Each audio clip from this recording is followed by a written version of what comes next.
One, please start your lab. So he'll have to upload the slides.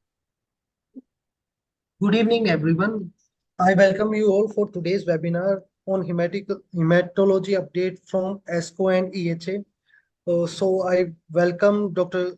Ankur Mittal sir, who is hematologist and bone marrow transplant, Mohan Dai Oswal Hospital, Ludhiana.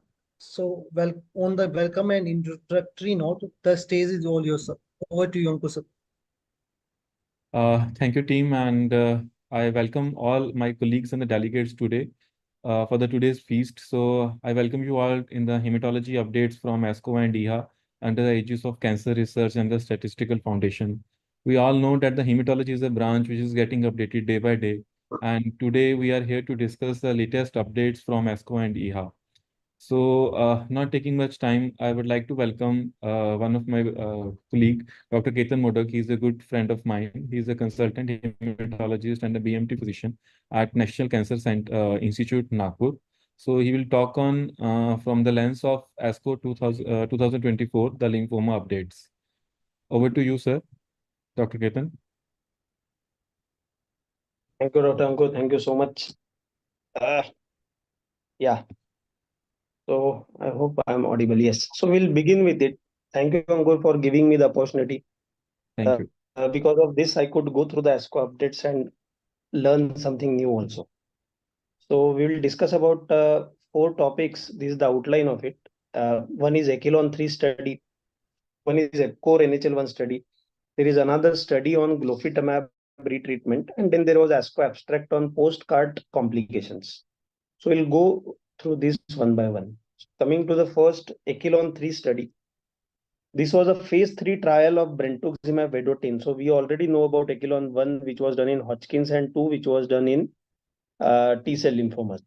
So this Echelon 3 study was, they combined brentuximab with lenalidomide and rituximab in relapse refractory DLBCL. And it was a multi-center double-blind randomized trial where they compared this particular arm with another arm where they used placebo along with rituximab and lenalidomide. The criteria of inclusion was the relapse refractory DLBCL who had received at least 2 lines of systemic therapy and who were ineligible or progressive after the transplant or CAR T-cell therapy. They had a good performance score and there was no active CNS disease with no grade 2 or more neuropathy. The good thing was that the primary endpoint was overall survival and not PFS in this study. The secondary endpoints were PFS, ORR, and CR. So the Echelon 3 study, the baseline characteristics, can we move to next slide? Yes, the baseline characteristics, as you can see in both the groups, they were well matched. And you can see in the last rows, you can see these patients, they had received CAR T-cell therapy, bispecific and transplant. So actually they were really very heavy treated patients who were enrolled in this study. Next slide. Yeah. So the overall survival and PFS was studied in the intention to treat population. The median OS had almost 5 months of benefit and the p-value was also significant in this. The PFS also showed almost 1.5 months of benefit with a significant p-value, and the median duration of the treatment in both the arms was around 3.6 months to 2.0 months. Next slide. So they also did the subgroup analysis and tried to analyze the overall survival in different subgroups. And the meaningful outcomes which was seen was in the age group where more than 65 years of age was included in the non-GCB subtype of DLBCL. In those relapse refractory DLBCL who had more than 3 IPI score, and in the double hit or the triple hit lymphoma where there was a little better than the other subgroups. Next slide. They also tried to assess as a secondary endpoints the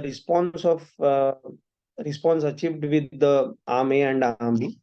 And what they found out was the overall response rate was in the range of 64% as compared to 41% in the placebo group. Also, many of them, that is almost 2/3, they were in the CR as compared to the placebo len arm, where only 18% were in the CR. The interesting thing was, even in the CD30 negative disease, there were a lot of CR rates, which was quite comparable to the normal cohort. So maybe this states the fact that CD30 positivity doesn't matter in these patients in the relapse refractory cohort. The median time to onset of CR was almost similar in both the cases, and the median duration of response was almost 5 months more with the brentuximab arm. Next slide. Coming to the safety. So as you know, brentuximab is known to cause peripheral neuropathy, but both the arms, as they have shown, had quite similar peripheral neuropathy, though brentuximab had slightly more. The febrile neutropenia episodes, actually the grade 3 and grade 4, they were similar in both the arms. The relative dose intensity could be maintained in both arms almost in the range of 95 to 99%, which was quite good. The patients who required subsequent therapy after this, it was seen in both the arms. There were almost 30 to 40% of patients, but if you can see in the brentuximab arm, almost 13% patients, there were a few patients who required subsequent therapy post brentuximab. The subsequent therapies which were given were anti-CD20 antibody drug conjugates, or CAR-T or bispecifics. Next slide. So this was about the brentuximab or Echelon-3 study in the DLBCL. We'll move to bispecific antibodies in the NHL, and a paper which was presented at ASCO, they studied the epcoritamab in NHL. Can you move to next slide? Yes. So it was EPCOR NHL-1 study where they used subcutaneous epcoritamab in the patients with relapse refractory large B-cell lymphoma. So this was a slightly bigger cohort than DLBCL alone. It was an open label phase 2 study, and the patients who were included had to be CD20 positive NHL with more than 2 previous lines of treatment, with at least one line where they had received CD20 monoclonal antibody with again good performance score. Here the previous CAR T cell therapy was allowed. So they received 48 milligrams subcut of epcoritamab, initially weekly for 3 weeks, then for next 6 weeks it was twice weekly, and then once in 4 weeks after 10th week. The primary endpoint here was overall response rate, and secondary endpoints were duration of response and PFS and OS. Next slide. So again, coming to the baseline characteristics, it was quite like in the range of the median age was in the range of 64, with almost 1 in 5 patient in the age group of more than 75 years. Most of the patients you can see were having a good performance score.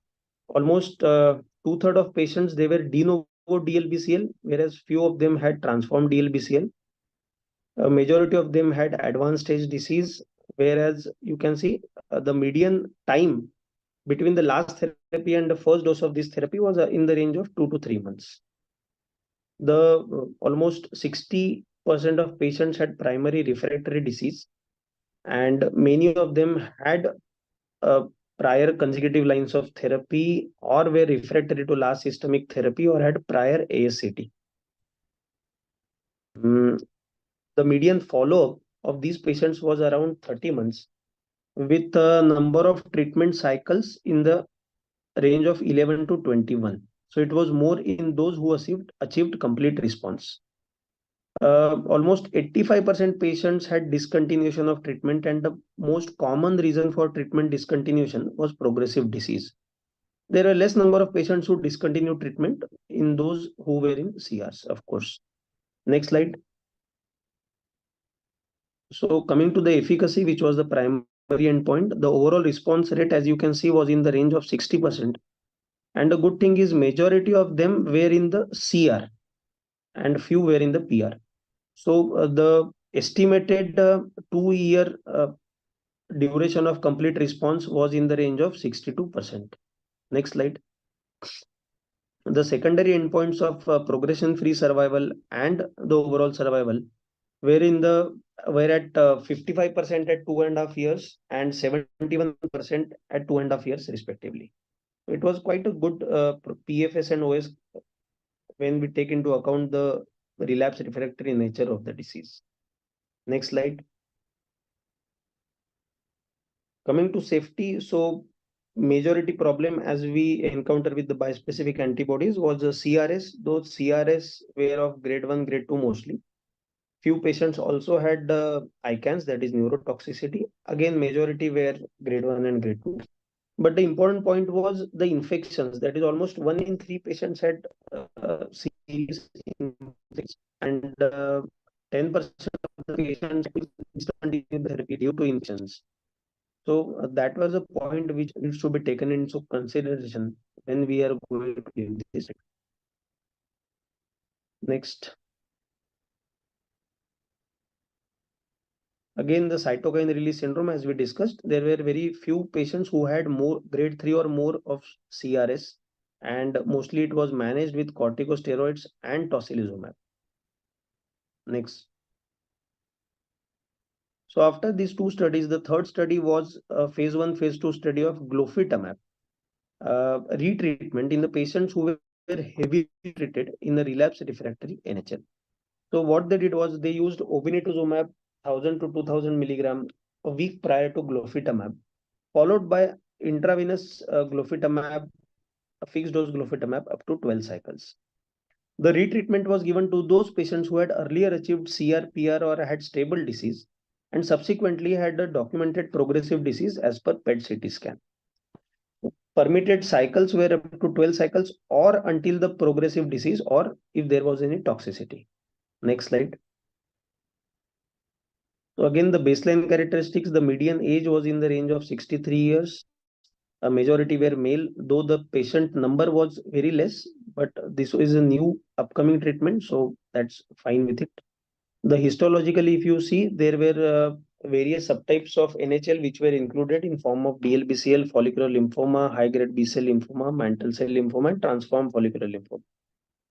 1 in 3 patients had high IPI score, and majority of patients were advanced stage disease. Again, majority of patients had received 2 or more lines of prior therapies. Next slide. So again, as we saw in the previous study, the efficacy was the primary endpoint, and among the 13 patients, what they found out was almost 70%, that is 2/3 of the patient, they had some kind of response, of which 5 patients, that is almost 40% patients, they had a complete response, which is quite amazing.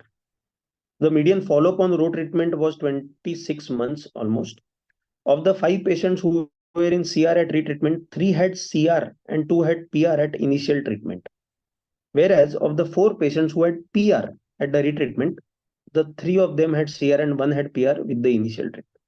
So there was no correlation which was observed between the response to initial treatment and response with the retreatment. Next slide.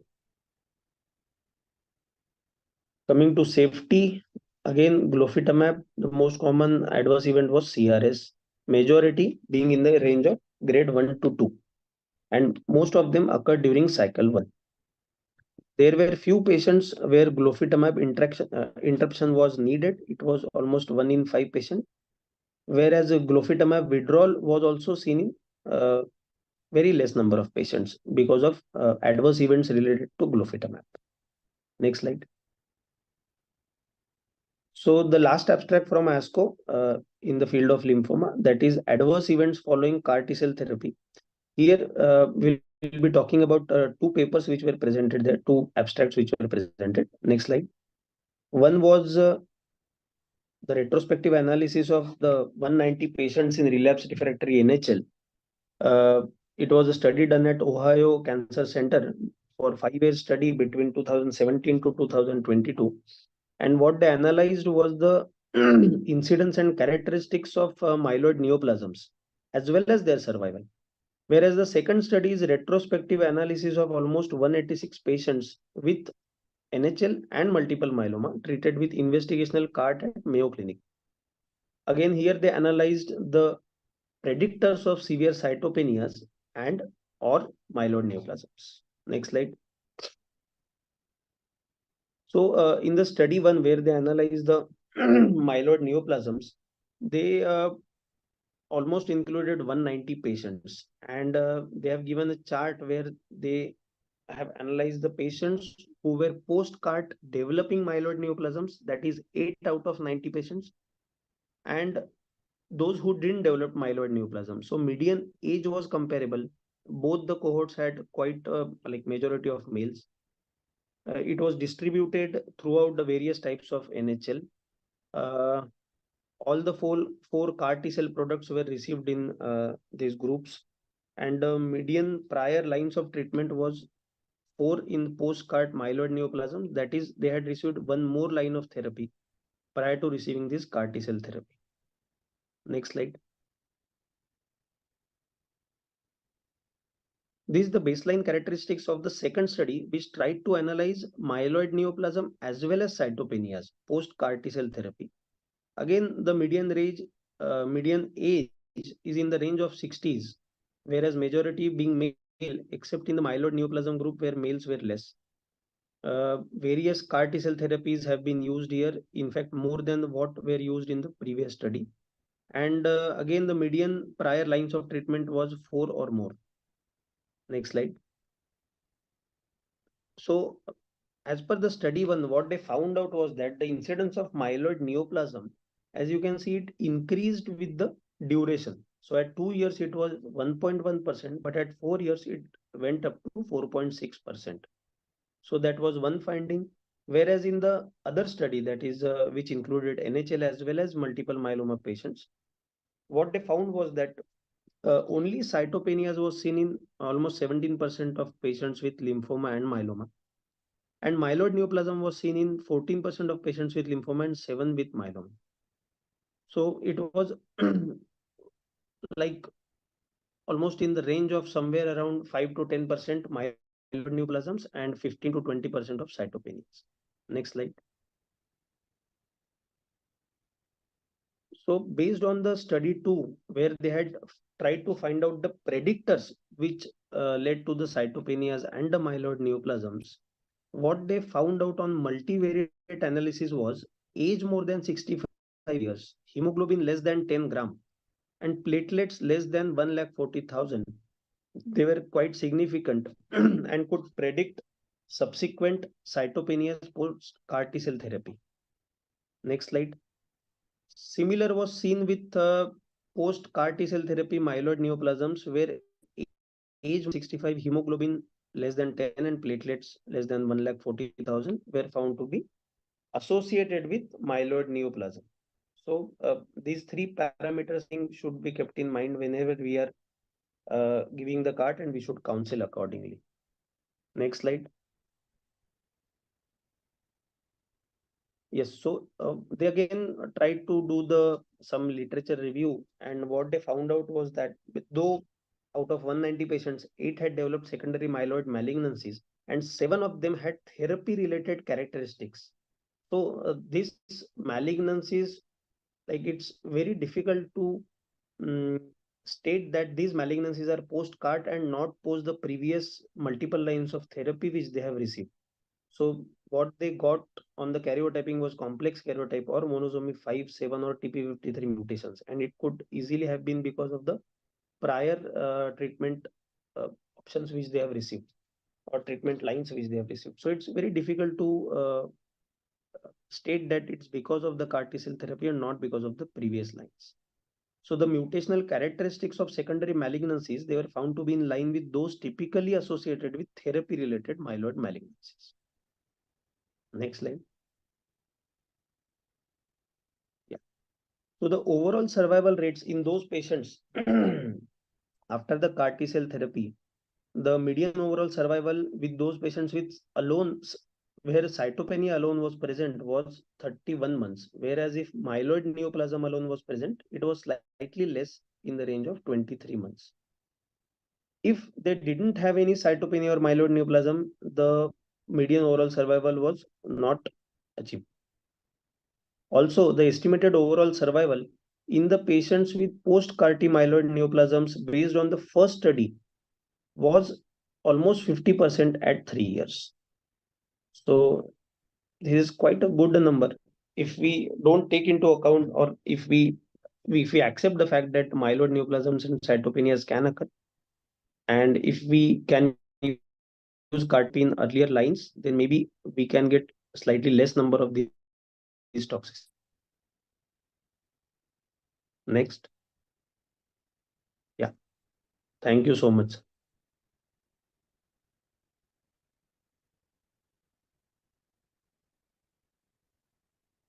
Thank you, Dr. Ketan, for the wonderful presentation. And you have really discussed 4 different articles from the ASCO. So bispecific allelic antibodies and the CAR cell therapy. Maybe in the future coming era, we start using all these molecules in India too. Actually, looking forward to those days. Yeah. So I just Only thing is that those names I don't. yeah, it's very difficult to remember the names. Yeah.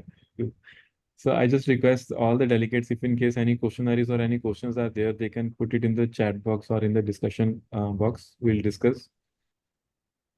So if there are any, just do let us know. We'll discuss after the next talk. So coming to the next talk, that is the EHA update, that is EHA 2024 update, the lymphoma outlook. This is presented by Dr. Mayur Mande, consultant and hematologist and a bone marrow transplant physician at Aster Aadhar from Kolhapur, Maharashtra. So, Dr. Mayur. Hi. Yeah, good evening. Thanks, Dr. Ankur, for this kind introduction. So, can I share my screen? Yeah, Dr. Mayur, you can. Yes, yes.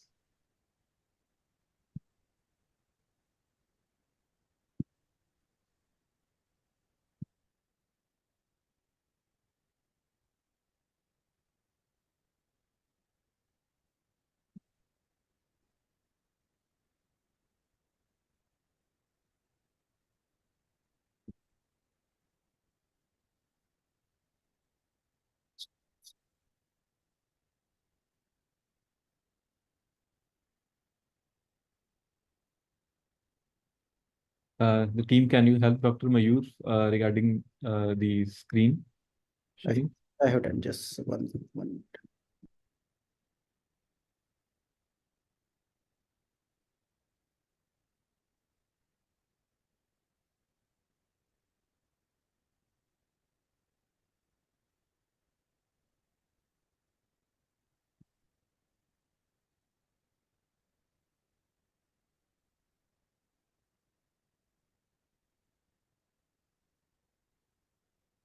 Yeah. So, can you see the presentation?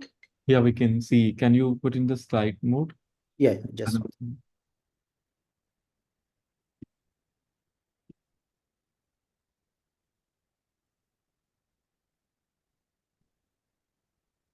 Yeah, I think it's full screen now.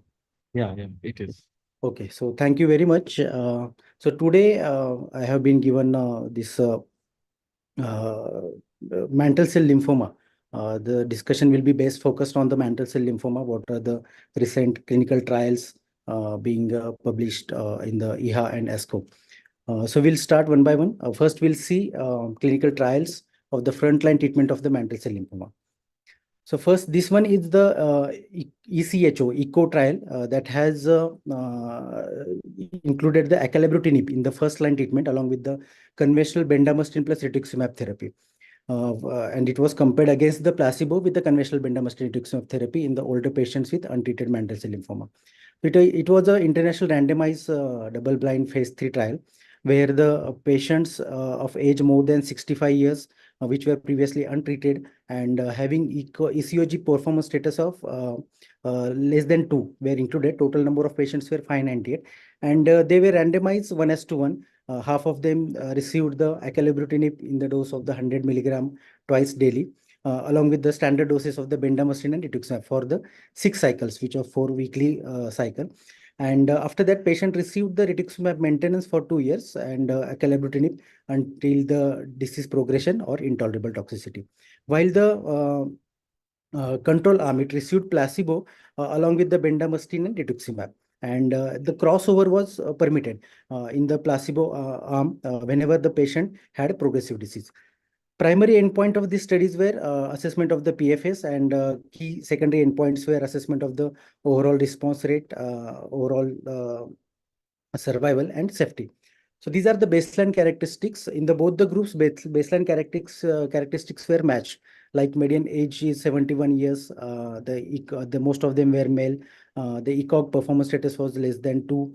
Almost 37% of the patient had the bulky disease, and around 12 to 13% patient had blastoid and pleomorphic histology. And depending on the simplified MIPI scoring, almost more than 50% patient had intermediate to high risk disease. Around 88 to 90% had extraneural disease, and about 27 to 32% of the patient had unmutated T53 status.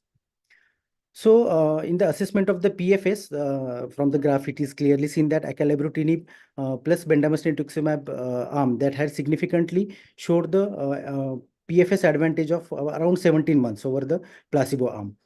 And in the placebo arm, around 99% patient had showed the progression of the disease, which around 69% of them had subsequently received the BTK inhibitor. In the assessment of the overall response, as we can see, almost 91% of the patient in the acalabrutinib arm showed the overall response, and 66% of them had the complete response. So almost there was the 13% benefit of the complete response when we compare both the arms, acalabrutinib and placebo-based arm. In the safety analysis, almost all of the patients from both the arm had showed some grade of the treatment emergent adverse events, while almost 88% of them have more than grade 3 adverse events. And serious adverse events were almost around the 60 to 70% patient, which has seen in both the arms. And deaths have also been assessed in this particular studies. We can see almost in the acalabrutinib, 32% patient died during the study period, and 35% in the placebo-based arm.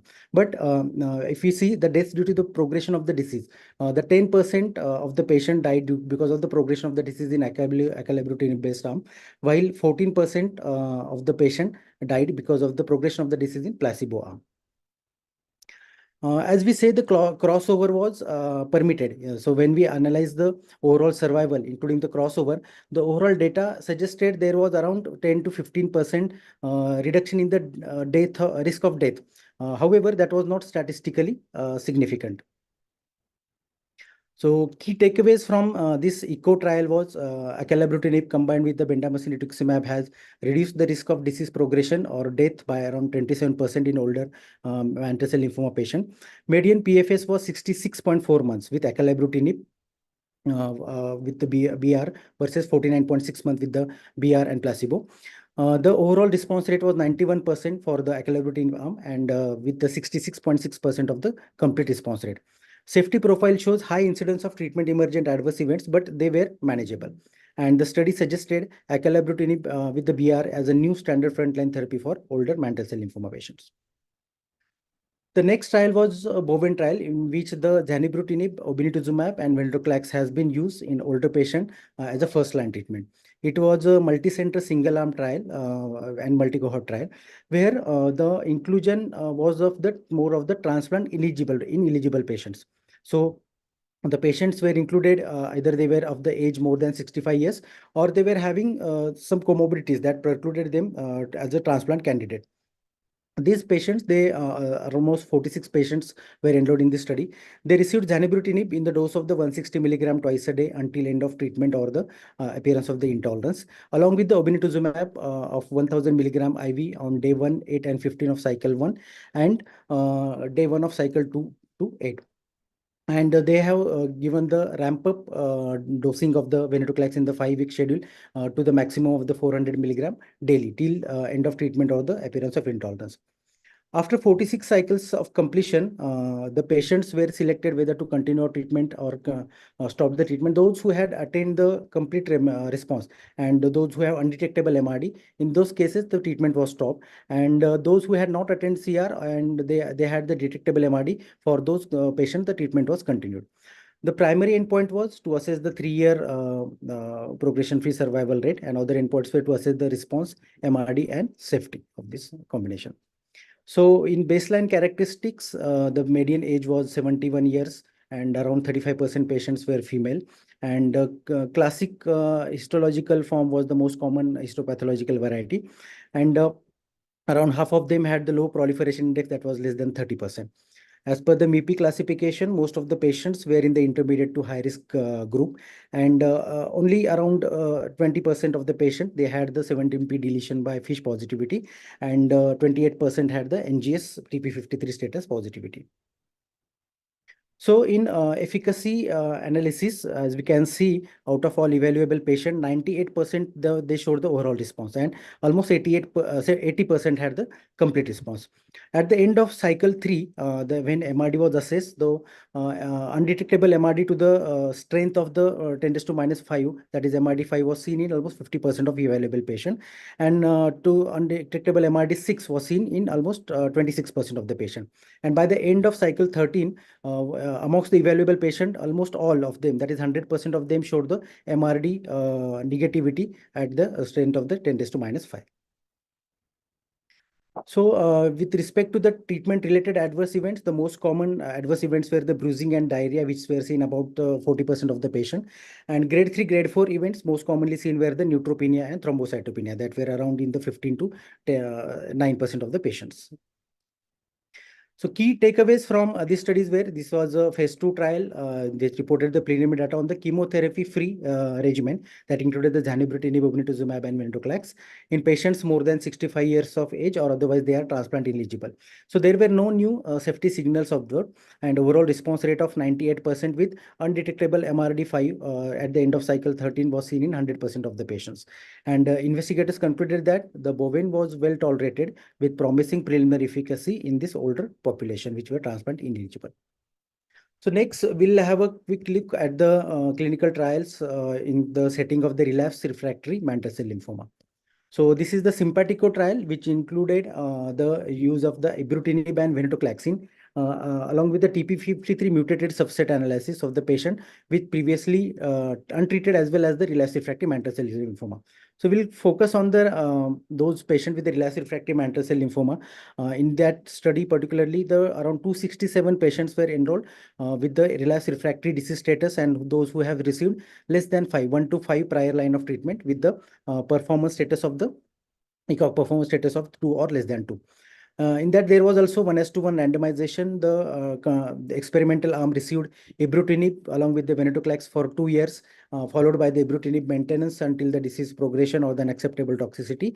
And the control arm that received the ibrutinib and along with the placebo for 2 years, followed by the ibrutinib until the disease progression.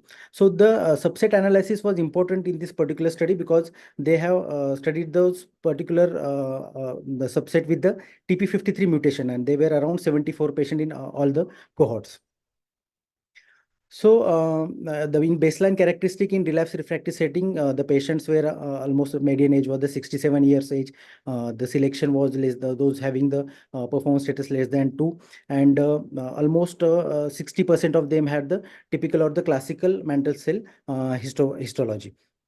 And according to the simplified MIPI score, again, intermediate and the high risk has from around 70% of all the patient, and almost 40% of more than 40% had the bulky disease, along with the extranodal disease and the bone marrow involvement, and 36% of them had the splenomegaly at present at the time of treatment. In the TP53 mutated subgroup analysis, as we can see, the complete remission rate was the 58% among the 45 patients, and the overall response rate was the 80%. And those who had received venetoclax plus ibrutinib as the first-line treatment in a TP53 positive group, there was the 55% of the complete remission rate and almost 90% of overall response rate. Then again, coming towards the analysis in terms of the PFS and OS in those we having the TP53 mutation positive. The overall progression-free survival was seen in for the 20.9 months, and overall survival was of 47.1 months. And that with the relapse refractory setup, those who received the ibrutinib plus venetoclax, there was clearly a 10-month advantage in the progression-free survival and almost 20 months of advantage in the overall survival.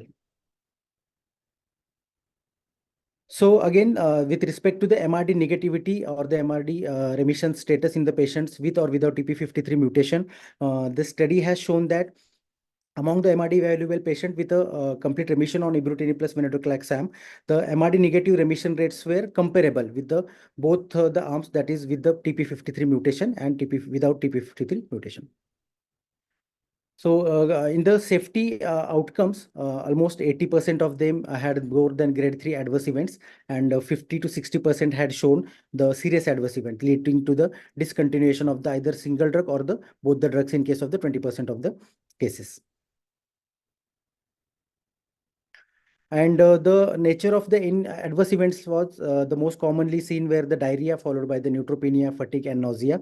And more than grade 3 adverse events, which were seen in more than 10% of the patients, which were observed with the neutropenia, anemia, and presence of thrombocytopenia.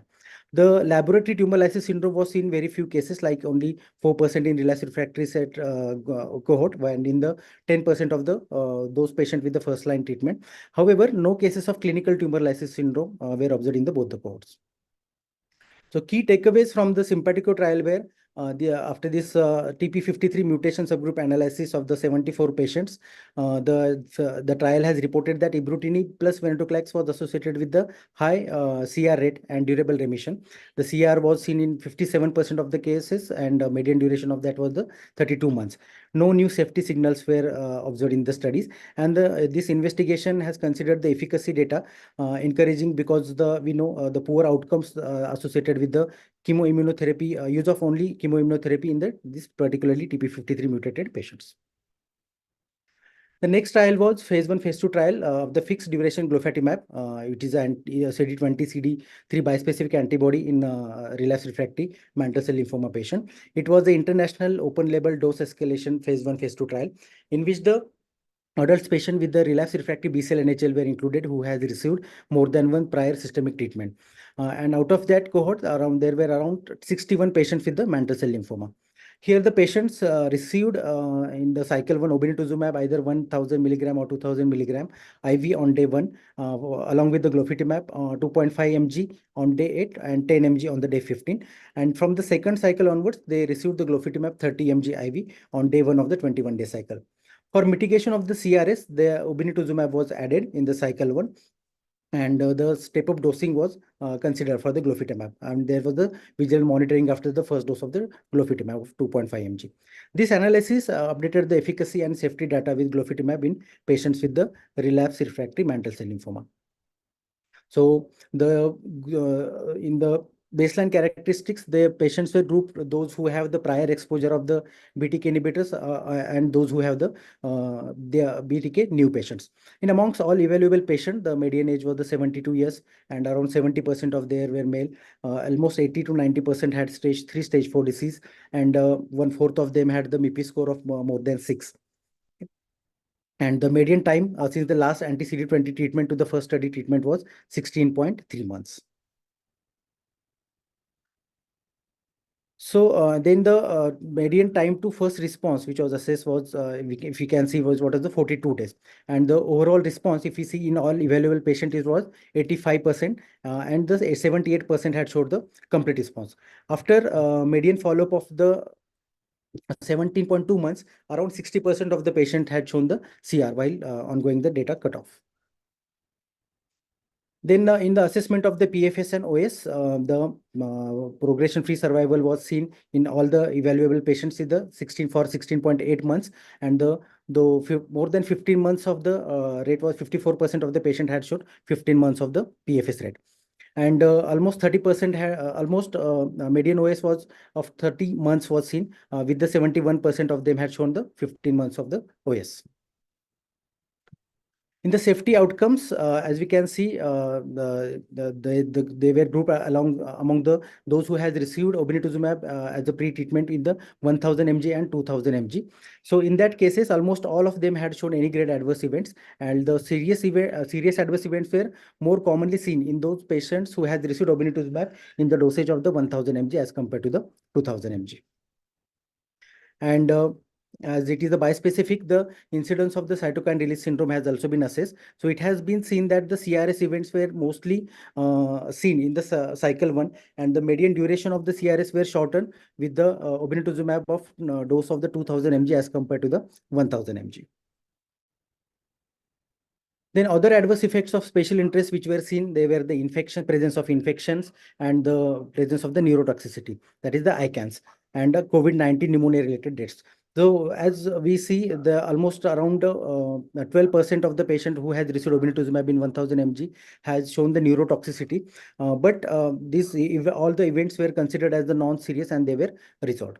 And among the deaths due to the COVID-19 pneumonia, all the deaths were seen in the patients who had already attained the CR. So key takeaways from this glofitamab trial in relapsed refractory multiple mantle cell lymphoma, it has shown that the fixed duration glofitamab was associated with a higher overall response rate and durable remission in heavily pretreated patients with the relapsed refractory mantle cell lymphoma, including those who had prior exposure to the BTK inhibitors. In subgroup with the prior exposure to the BTK inhibitor, overall response rate was 74% with the median duration of the 12.6 months. And CRS, which was mostly low grade, which was occurred during the cycle 1, and lower incidence was associated with the pre-treatment of obinutuzumab with the 2000 milligram as compared to the 1000 milligram dose. And lastly, we'll see the epidemiological studies of mantle cell lymphoma, in which the first is mantle cell lymphoma biobank observational study. It was a prospective observational study conducted with the aim to determine which factors they influence the initiating treatment immediately versus wait and watch strategy, and predict the duration of the wait and watch strategy, and to determine the effect of this wait and watch protocol on the long-term survival of the patient. In this particular study, almost all the patients from the UK with the age more than 16 years at the time of diagnosis were involved, and those patients who had received prior systemic therapy were excluded from the study. The baseline data was collected in terms of the patient's disease and clinical characteristics, including the clinician's intent to start treatment immediately or just to observe at the trial enrollment. And the primary outcome was to assess the time to treatment, and secondary outcome was to assess to date and cause of the death. So overall, total 588 patients were enrolled, and the clinician's intent for the starting immediately treatment was seen in the 62% of the patient, while 38% of the patient, that is the 222 patients, were opted for the observation. So these are the baseline characteristics of the patient. As we can see, the median age of in both the groups was around 70 years. Majority of them were males, and majority of them have the performance status in the range of 0 to 1, and almost more than 50% they had the disease stage 3 and stage 4 disease, and most of the patient had high risk or the intermediate risk as per the MIPI scoring. Then assessment of the treatment, time to treatment among the patient assigned for the observation group, it was the 21.3 months. Out of those 222 patients, 141 patients further required the treatment, and they treated within the 6 months of diagnosis. They were only 6% patient, and while almost around 22% patient remain observation, and 14% patient, they never required the treatment before the death. And there were some predictors for the time to treatment among the wait and watch observation group. These were the presence of the splenomegaly, degree of lymphocytosis, presence of nodal disease, stage of the disease as presentation, the level of LDH, MIPI scoring, and proliferation index. After median follow-up of the 5.7 year, the overall survival analysis has showed the median OS in the study population was 6.7 year. And it was significantly longer with the observation group versus immediate treatment group, that is 7.6 year versus 5.9 year. No significant difference in the median OS following first line of treatment with observation versus immediate treatment group was seen. And there was no significant difference in the median overall survival following first line of treatment across the increasing duration of the treatment difference. The key takeaways from this trial were this was the prospective observational trial. In that case, many patients were managed with the wait and watch approach. Approximately half of the patient assigned to wait and watch did not require any treatment for the period of 2 years. And among the patient intended by the clinical for the observation, the baseline nodal disease, level of LDH, MIPI score, these were the identified as based on this, those patients were identified who may require the treatment at the earliest, and no significant difference in the overall survival following first-line treatment was observed in patients which were intended for the observation versus immediate treatment at the diagnosis. The last study was the outcomes of the Swedish patient aged more than 80 years. This study was register-based study in which the 476 patients were of the age more than 80 years at the time of diagnosis. Dr. Mayur, you have another 2 minutes. Yeah, this is the last study. We'll just take 2 minutes here.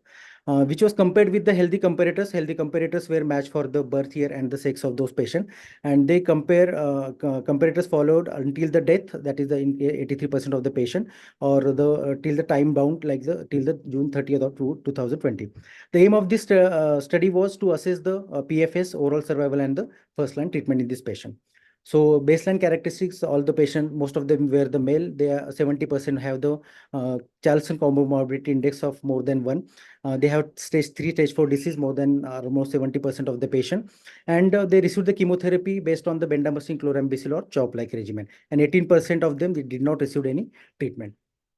So in the assessment of overall survival, elderly patients with the mantle cell lymphoma, it was significantly shorter than that of the healthy comparator for the obvious reasons. The factors that significantly associated with the shorter OS were increasing age, higher comorbidity index, advanced disease stage, worse performance status, and the first line treatment with only chemotherapy as compared against the chemotherapy with rituximab.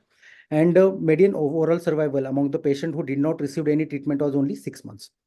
And similarly in the PFS, in this particular cohort, the median PFS was only 1.1 year, and the factors with that significantly associated with the shorter median PFS were same. Again, the higher comorbidity index, more advanced disease stage, worse performance status, and the first line treatment with the chemotherapy only.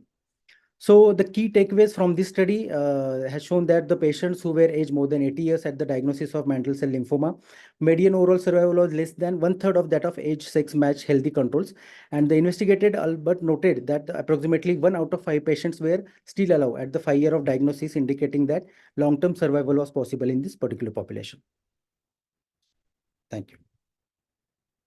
Thank you, Dr. Mayur, for the wonderful presentation. It's always amazing to discuss the cases with you in the morning when we are going ahead during the duty hours and all. So we enjoyed a lot. So we are done with the 2 topics of the lymphoma, the ASCO updates and the MCL updates. If there are any questionnaires about the same, we can discuss. So as we are running behind the time, so we are going to next talk. So this session is moderated by Dr. Sandeep Kukar. Sir is head of the department medical oncology at Sohana Super Specialty Hospital, Mohali. Sir will be discussing on the polatuzumab vedotin in the previously untreated diffuse large B-cell lymphoma, followed by the panel discussion. Over to you, sir. So, Dr. Ankur, thank you so much for the invite. Thank you, sir. I'm audible. Yeah, sir, you are audible, sir.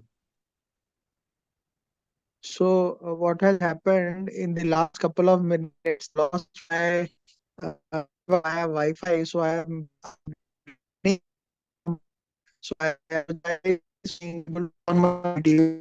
So I will to my session, and then we'll have a quick discussion, interactive discussion for the use of polatuzumab and upfront use of polatuzumab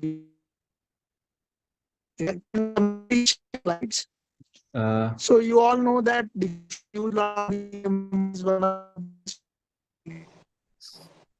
Sir, I think there is some network issue. We are unable to hear you properly.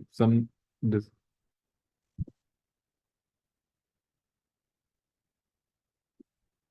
Hello.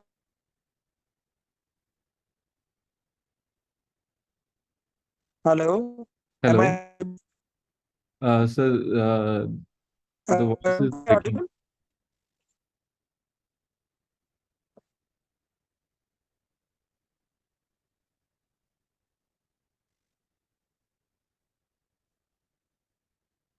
Hello. Hello. Yeah, sir. Am I audible, Dr. Ankur? Now, yes, sir. You are audible now. Okay. So can somebody from the desk share my slides? Yeah. So you all know that diffuse large B-cell lymphoma is one of the malignancies, and since ages we have the most commonly used regimen, that is the R-CHOP regimen for the treatment, upfront treatment of untreated DLBCL. So the next slide. So almost since last 2 decades have anything. So since last 2 decades, we did not have anything, any addition apart from the use of the regimen. But now, 2 years, the publication of the trial, poly trial in with rituximab with Pola, we now have a new standard of care, that is Pola R-CHIP. So go to the next slide. We all know that the we have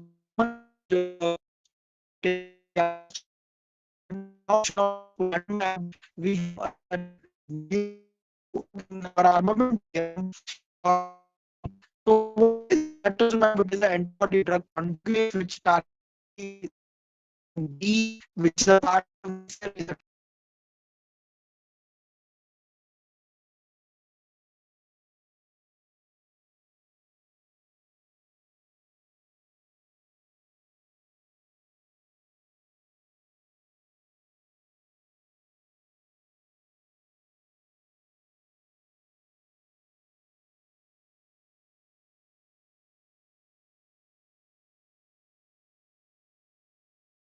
So polatuzumab is an antibody drug conjugate that has led that ultimately inhibits the spindle cell moiety and the polymerization of the DNA, leading to the cell death. Next slide, please. So this was the landmark trial, POLARIX trial, that was published in NEGM. Next slide, please. So why it was selected that polatuzumab should be replaced by vincristine? Because the mechanism of action is both of these agents is very much similar. That is inhibition of the spindle cell moiety and ultimately leading to the inhibition of the polymerization of the DNA, leading to this.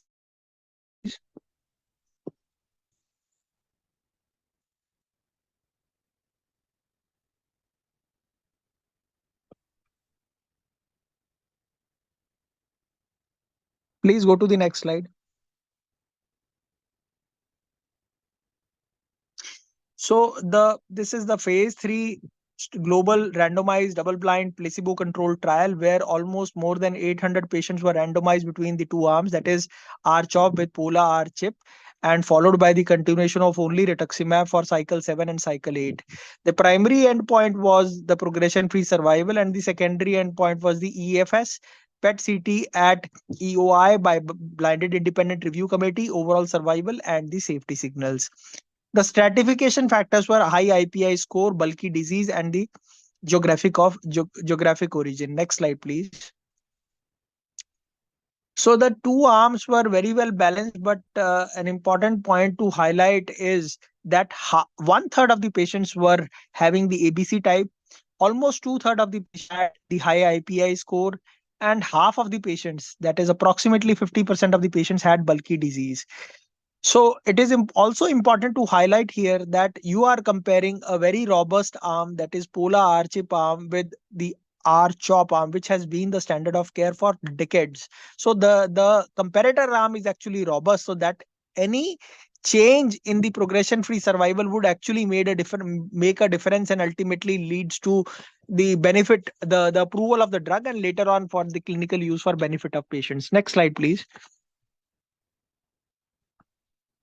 So the POLARIX trial met its primary endpoint, that is the higher proportion of patients were progression free. That is the delta of difference was approximately 6% at 24 months. So the primary point was, please.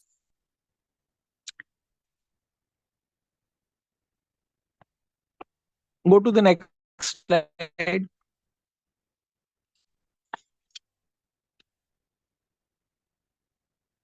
So the PF benefit with is very important because the PFS benefit with Pola Archip versus Archop was maintained on longer follow-up. And secondly, majority of patients had a progression in the first 2 years. So that is why PF24 has been regarded as a surrogate endpoint for majority of the lymphoma trials.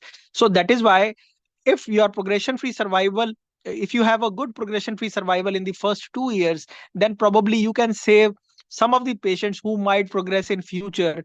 And a similar kind of patient, those who are progression free, would survival as well. Next slide, please.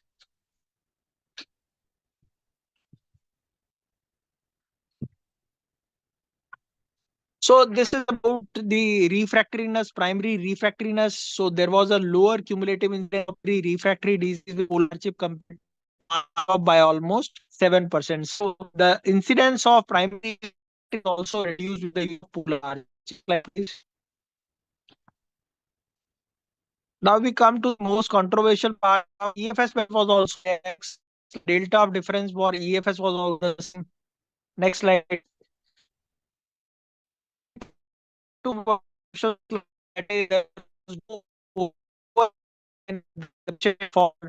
those who were treated with polar. Next slide, please. Those who were treated with polar arch versus the chop regimen, the curves are almost very similar to each other. So what is the fun of adding polatuzumab and a costly regimen instead of giving the standard archop arm, which can yield you the similar amount of overall survival? Why? Because number one, you have a very short follow-up here. And secondly, the overall survival in lymphoma is very difficult to prove. Why? Because the sequent therapies would also make a difference. Now, with the advent of CAR T cell therapies and the autologous transplant, the more intensive regimens and the more costly regimens would come into picture. But ultimately, the overall survival would not be there because you are again using more intensive and more aggressive regimens, which are proven to be of survival benefit in the second line and third line and beyond for patients who have actually undergone relapse. Next slide, please. So the patients who actually require the subsequent second line and third line therapies is almost half. If you look at the patients who undergo CAR therapy in the palm versus the arch palm, the difference is almost of second line you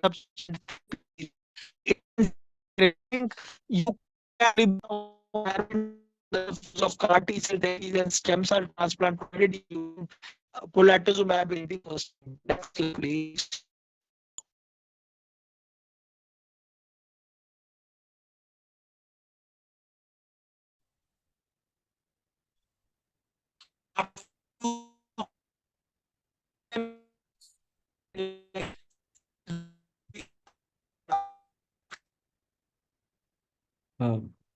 Sir, there is a lot of network issue, I think, at your end.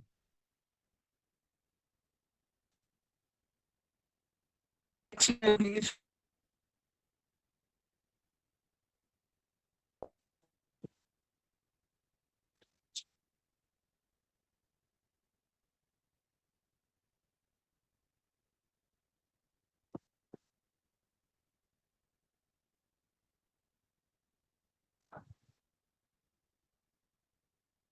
Please go to the next slide.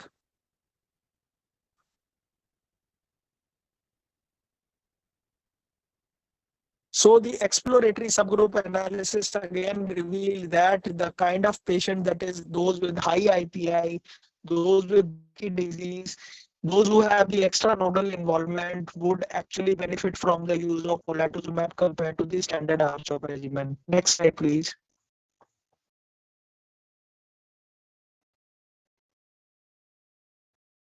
So the cell of origin, we all know that another point of discussion for this trial was the use of ABC versus GCB type. So if you look at the ABC type, the curves are very much separating as with the use of polatuzumab compared to the standard R-CHOP regimen. So definitely once you are using polar R-chip compared to R-CHOP, the benefit for patient with ABC type, that is activated B cell type, would be much more compared to the GCB type. Next slide, please.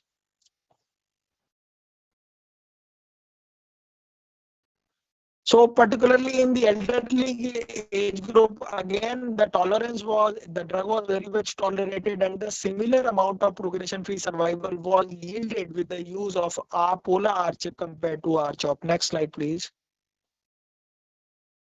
So as far as the safety results are concerned, next slide, please. So the safety results, they were not very much, they did not differ very much if you compare the standard R-CHOP regimen compared to the polar R-CHIP. The kind of therapies that we usually see, that is neutropenia, myelosuppression, peripheral neuropathy. You can go to the next slide. So these are the side effects which were very much similar, and there was absolutely no difference, particularly in terms of the peripheral neuropathy and the grade 3 and grade 4 side effects. Next slide, please. So the arm was very much tolerated as far as the clinical experience is concerned. I think we have used in a couple of patients, and without much of the dose adjustment and safety issues. So all the patients, as far as the tolerance is concerned, they are tolerating the therapy well. And in terms of the peripheral neuropathy and myelosuppression, the effects are very, very much similar. Next slide, please.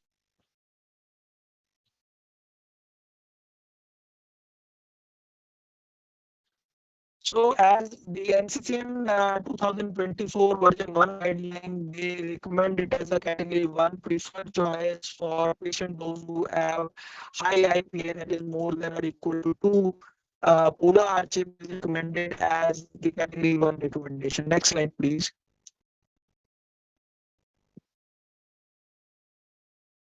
So this is about the crux of what we have so far. That is, PolarX is the first landmark trial, randomized phase 3 trial in last 2 decades to show a meaningful improvement in the PFS in terms of the patients, and ultimately, although we don't have overall survival benefit, but again, PFS 24 has been regarded as a surrogate endpoint of survival in the majority of the lymphoma.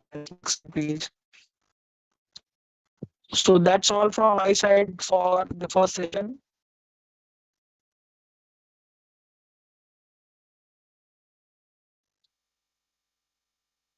So can we go to the case discussion? Yeah, sir, we can. We can proceed to the case discussion. So can somebody invite the panelists on my behalf and share the slides as well? Yeah, sir, I'll do the needful. So the next session is the treatment decision in the first line DLBCL. So the session will be moderated by Dr. Sandeep Kukar, and the panelists for the session are Dr. Mukesh Bansal. He's a consultant medical oncologist and hematologist at Alchemist Hospital, Panchkula. Second is Dr. Ranjit Ratan, is a consultant medical oncologist at Ojas Hospital. The next is Dr. Arun Raja, consultant medical oncologist at hemato-oncologist, Capital Multi-Specialty Hospital, Jalandhar. And the last is Dr. Rahul Ratan, who is a consultant medical oncologist at Fortis Hospital, Mohali. Okay. Next slide. So we come to the first part of the discussion about the frontline treatment and the usage of how do we select the therapies and what are the unmet needs in our patients in day-to-day practice. So I start with Dr. Mukesh. So what do you feel that there are certain unmet needs in patients with diffuse large B-cell lymphoma? Good evening, sir. In diffuse large B-cell, I think, sir, first of all, there is a great heterogeneity. There are different types with different kind of prognosis. But till now, we have standard regime for all the types. Second, the overall survivals are can be improved further. It's in the range of maybe 60 to 70%. There are patients who are resistant to the standard R-CHOP regime, and there are patients who recurs relatively early. I think these are the two major unmet needs in my view. So, Dr. Rahul, you would like to add something? Any you feel unmet needs in lymphoma apart from the patients what Dr. Mukesh discussed about? There are certain early progressors.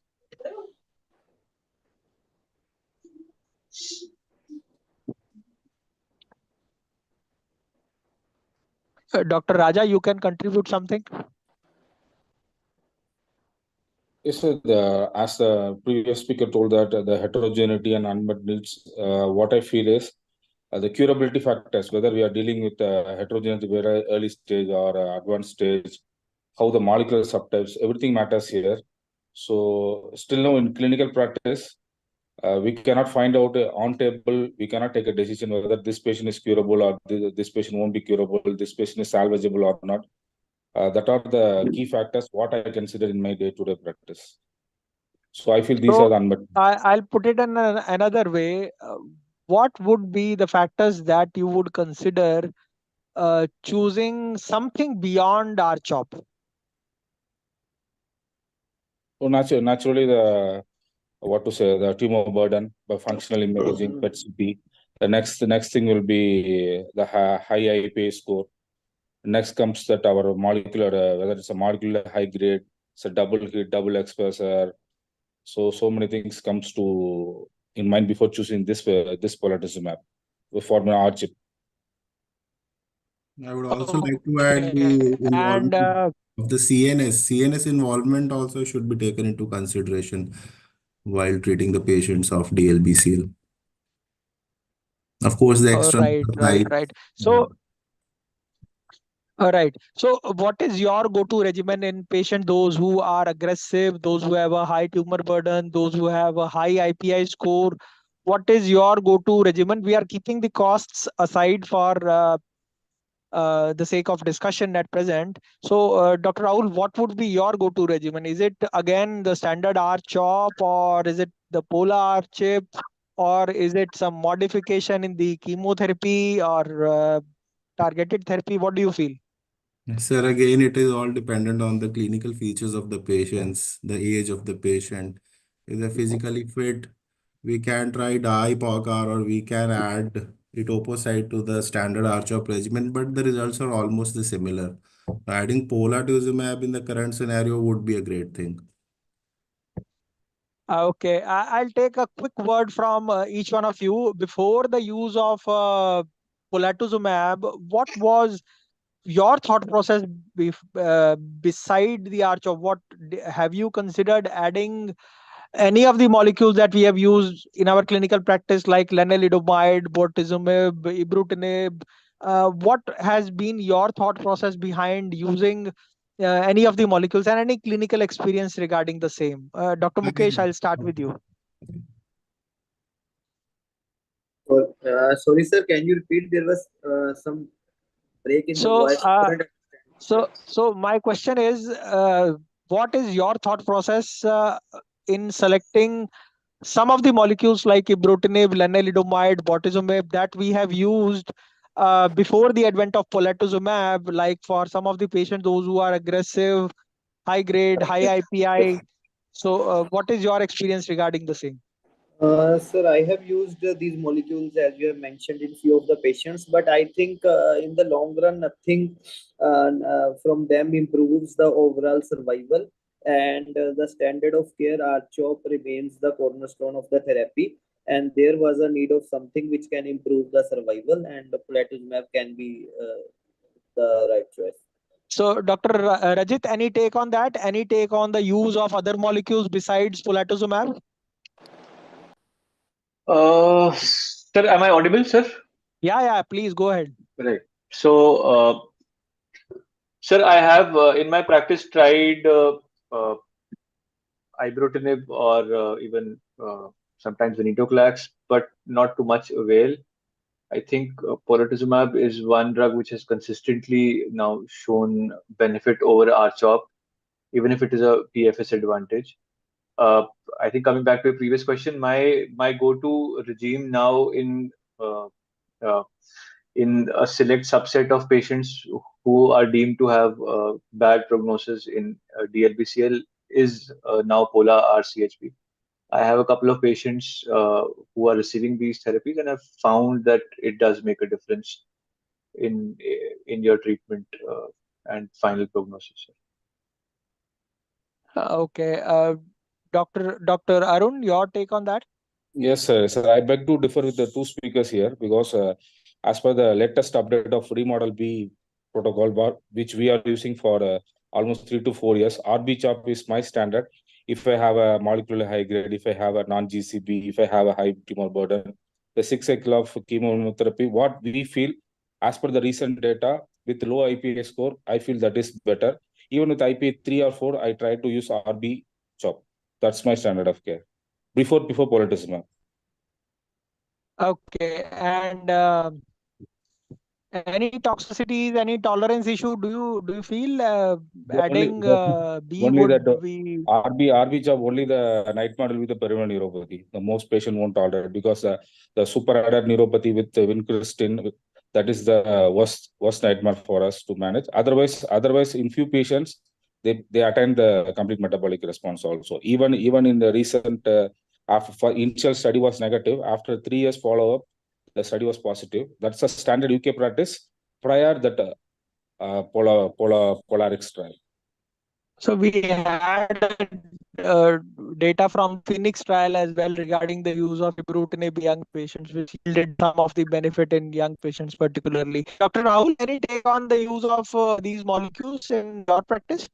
Yeah, yes, sir. I have tried lenalidomide in one of my patients. He was having the ABC type of DLBCL. So there was not the response after 4 cycles of R-CHOP was just a partial response. So after completing the 6 cycles, we put on lenalidomide maintenance and he is now doing fine. Okay, so I request one quick word from each one of you. How do you feel the overall survival data of Polarix trial that we have seen that the curves are still overlapping each other? Do you feel that it is a hindrance to the use of Polar chip? Dr. Rahul, I'll start with you. So still now, I have no idea about the use of polatuzumab. I've not used in any of my patients, but reading the trials, I would prefer to use in some of my patients. I Do you see. feel not achieving an overall survival is somewhat a negative for the trial? Yeah, Do you that feel is that definitely a overall? negative thing. That is definitely a negative thing, considering the overall survival with R-CHOP is similar to Pola RCHP. Dr. Arun, any take on that? Subsequent second line treatments would again make the assessment of overall survival very difficult. How do you Yes, take yes, that? sir, truly. Yes, sir, definitely. Because DLBSL expecting overall survival is just like we are expecting mineral water in desert. So the overall survival doesn't matter in DLBSL, at least for my view. So once you cross the PFS 12 and PFS 24, that's the timeline. If the patient does well, then again the need of subsequent therapy will be less. So what I feel is this will be cost effective compared to all of the timelines where the patient has to cross. Once the PFS has been crossed, the overall survival, whatever, maybe 3 to 4 years, is a good timeline for any autologous, any subsequent therapy. What I feel like that. All right, Dr. Rahul, your take on that? Yeah, I have the same views which Dr. Arun Same said. views. So I'll again start with another question that what are your number of patients that actually go for the second line therapies? Is it the salvage therapies, RIs, RGDP, or again, do you feel that there are certain proportion of patients? What can you say, put it in percentage, that what would be the number of percentage of patients who would actually be eligible for intensive transplant or CAR T cell therapies? Dr. Ajit? So less than half. Sometimes like 1/4 of my patients will go for subsequent therapies and have those remissions for them to Okay. be undergoing a transplant. I So think my practice is 10%. so Anyway. I very So smartly Dr. said Mukesh, first half, then 1/4, okay. and then Dr. shift to Mukesh, any 1/4. take on that? What percentage of patients are going for second line therapies like transplant and CAR T Similar to you, sir, maybe 10% or less. or less? Dr. Rahul? Yeah, sir, around 10 to 20% only. So majority of us, they Majority of tend to them, use, they remain in remission, sir. Right. Majority of them, I think they opt for either the salvage therapies, second line therapies, or sort of maintenance therapies with whatever we have tried in our clinical data set so far. So next slide, please. I'll quickly go through what we have discussed so far. This is about there are certain unmet needs, high IPI, non-GCB type, double expressors, as we have discussed. So these are some patients where you feel that something needs to be administered beyond the standard R-CHOP regimen. Next slide, please. So this is about different subgroups that we have already discussed, that GCB versus the non-GCB ABC types. They are different, and definitely for them, one should definitely cell of origin is one of the criteria for selecting the patients accordingly. Next slide, please. So this is about the risk assessments that Dr. Mukesh was talking about, the IPI factors and a selection of therapies for those who have more than score of more than 2 or equal to 2. Next slide, please. So this we have discussed that several studies have tried different strategies beyond the arch of whether it is the anti-CD20 or the addition of targeted therapies or the change of chemotherapy backbone or use of a maintenance strategy. Next slide, please. But they all have failed. So this is about one of our young patients, 48-year-old male who had an abdominal pain, lower back pain, weight loss for 3 months. Physical examination revealed a palpable abdominal mass, flank tenderness, elevated LDH. CT scan showed a thickening in the stomach wall with enlarged lymph nodes and a mass in the kidney. It was a large gastric mass on upper GI scopy, and a biopsy revealed DLBCL, which was c-MYC positive, BCL2 positive, and FISH was negative. So stage 4 disease with IPI of score 3. Next slide, please. Young patient who's having this kind of picture, then probably these are the patients where you tend to select your therapy, provided cost is not a constraint. Polar chip is one of the standard therapies that we have discussed. High IPI, non-GCB, double expressors, high grade. Next slide, please. So I think we have discussed this. Next slide. So this is about what are the strategies, as Dr. Rahul was talking about, addition of etoposide or RDA epoch approach arm, or the now we have the polar chip arm. I think R codox back is very difficult to administer and very dose intense. Next slide, please.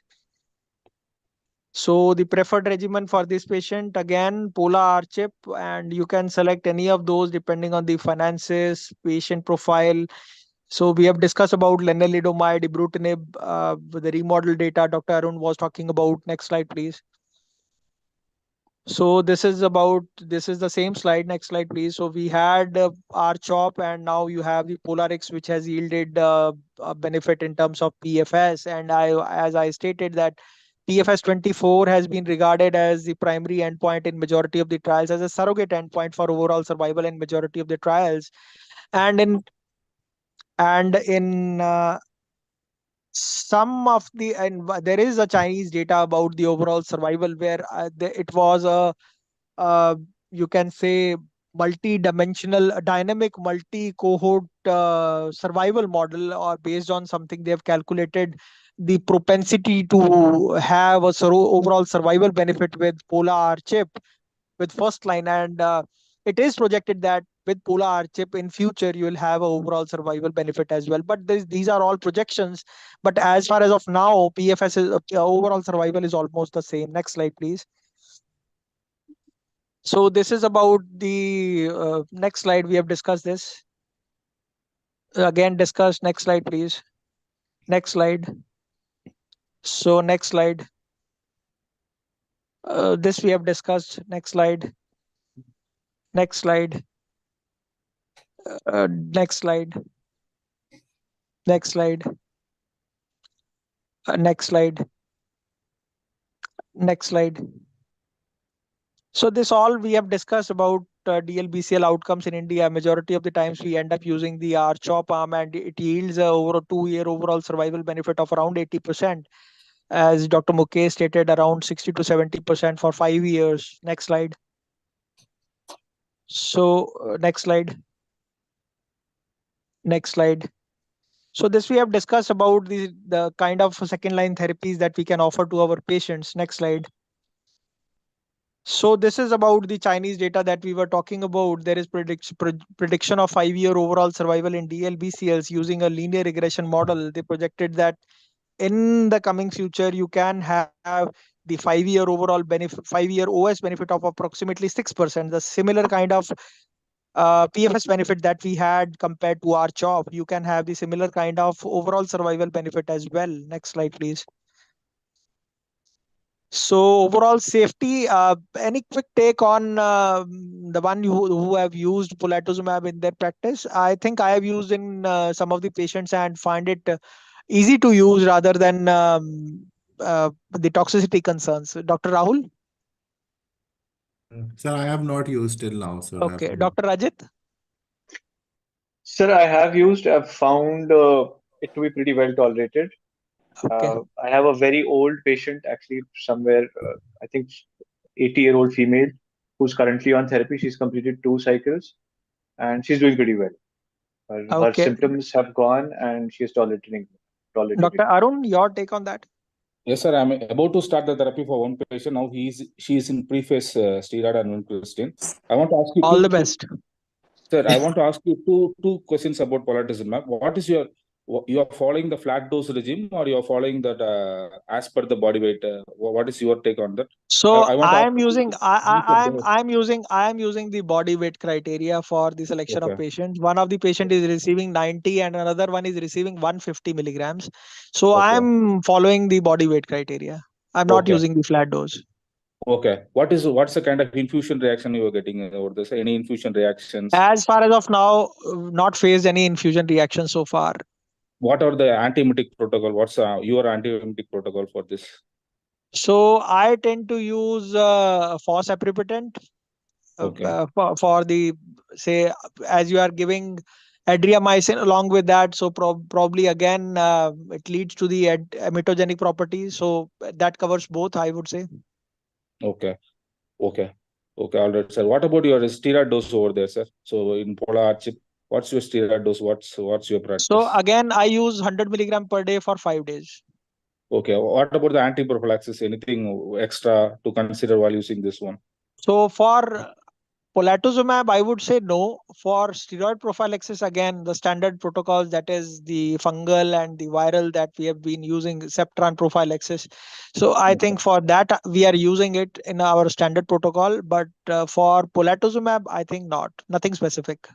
Okay. You are using nerve conduction study baseline or you are not doing that one, sir? I want to know from you. So for patients, fortunately, none of my patient was diabetic or having a pre-existing neuropathy. I will be very Okay. cautious to use patients who has a pre-existing neuropathy. Okay. Okay. So another So thing you for are doing. them, I would suggest the nerve conduction studies, depending on what kind of peripheral neuropathy or grade he has. So depending on that, you can take your call. Maybe I would like to, for grade 3 and beyond, I would like to omit. Okay. Okay. All right, sir. Yes. So what about a fish panel you're routinely doing or you just follow the Hans algorithm? No, I am following the Hans algorithm. Majority of the times for impaneled patient, if we get an approval from ECHS, then probably I am Okay. doing the sending the fish panel. Okay. Okay. Not for Okay. All right. everybody. Okay. All right, sir. What about any IPET-2, any partial response, complete metabolic response on your experience? So I have 3 patients who I have actually 4 patients. One could not complete because that was started in the 4th line. That was a palliative regimen RB with polatuzumab. That patient received 1 cycle, but again disease progressed and he was not able to receive second cycle. One patient in diffuse large B cell lymphoma with a large tonsillar mass, post 3 cycles, he has achieved a complete remission. Third patient was large, bulky sheath-like abdominal lymphadenopathy. He achieved a partial response, sort of a mixed response, you can say. The abdominal mass reduced, but there were new lymph nodes in the axilla and supraclav. So you can say so far mixed feelings so far. Okay. I am convinced with the molecule, but again, you need Yeah. to select the right patient.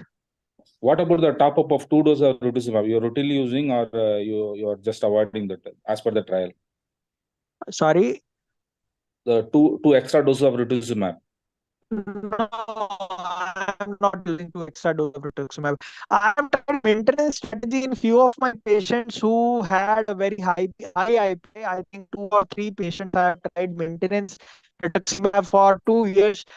They did pretty well. One of was a bank manager and she is still in CR. That's a 2017 case.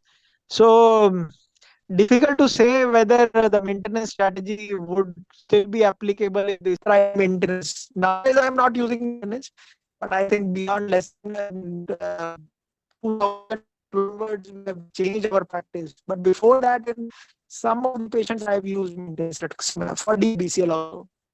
Okay, so one last question, sir. What about the diarrhea incidence and Although febrile it neutropenia? yields a PFS benefit, adds to the cost, but and does not improve the overall survival. Dr. Sandeep, we have another 2 minutes. We are running Yes, sir. late. So last question, sir. One last question. What about the incident of diarrhea and febrile neutropenia in your practice with polatuzumab?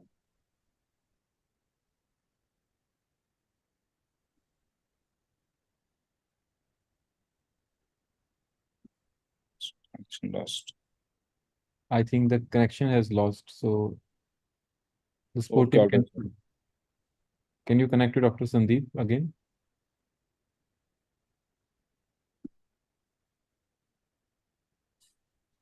So sir has joined. Dr. Sandeep, audible? Yeah, you are audible. I think again I have lost my network. Yeah, sir. Sir, one last question. What about the incidence of diarrhea and febrile neutropenia? You are using the Filgar system or PECFIL you are using? What's your take on that? So I want to know from you.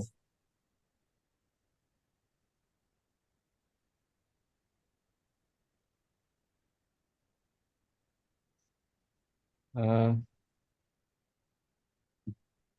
Okay, all right. I think he has again lost the connection, Dr. Arun. Okay, all right, sir. Yeah. So till now we have used polatuzumab as the question which we So, have. Dr. Ankur, thank you for inviting. Thank you.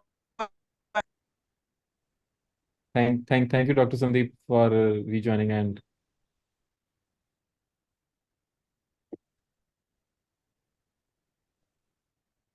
I think there are some network issues, sir. Hello. Hello. All right, sir. Thank you so much for inviting us. Yeah. Thank you, sir. Thank Thank you, you. Dr. Ankur, for inviting in today's webinar, and it was lovely interacting with you all and sharing your all experiences and my experience as well. Thank you. Thank you, Dr. Sandeep, and thank you all the panelists, Dr. Mukesh, Dr. Ranjit, Dr. Arun, and Dr. Rahul, for the panel discussion. And I'm not taking much time because we are running late. I don't want to keep you waiting for your dinner tonight. So going ahead to the next topic, that is the management of relapsed refractory multiple myeloma, the next myeloma track. So this is taken by Dr. Mukesh Chawla. He's a very good friend and he's working as consultant hematologist at bone marrow transplant physician at Sohana Hospital, Mohali. Dr. Mukesh, over to you.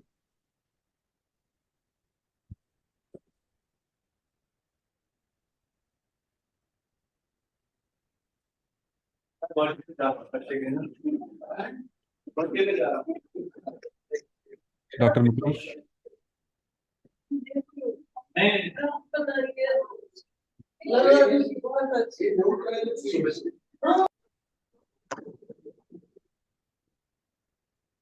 Sorry. Can you hear me? Yes, Dr. Mukesh, we can. Yeah, thank you. Thank you for the introduction. Now I'm just sharing my slides and let's move forward.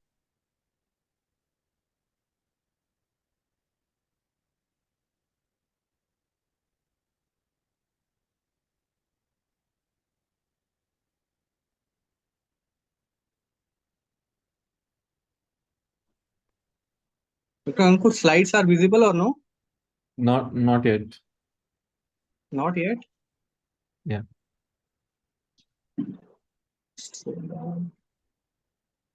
Screen.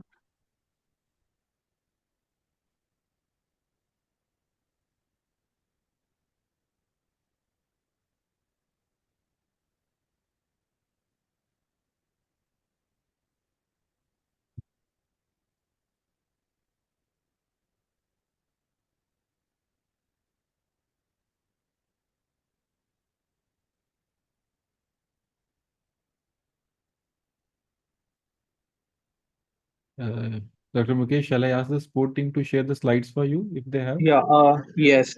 Is it not visible? Not visible. Okay, please ask someone. Because it's, yeah, So, please. Abhimanyu? Yeah.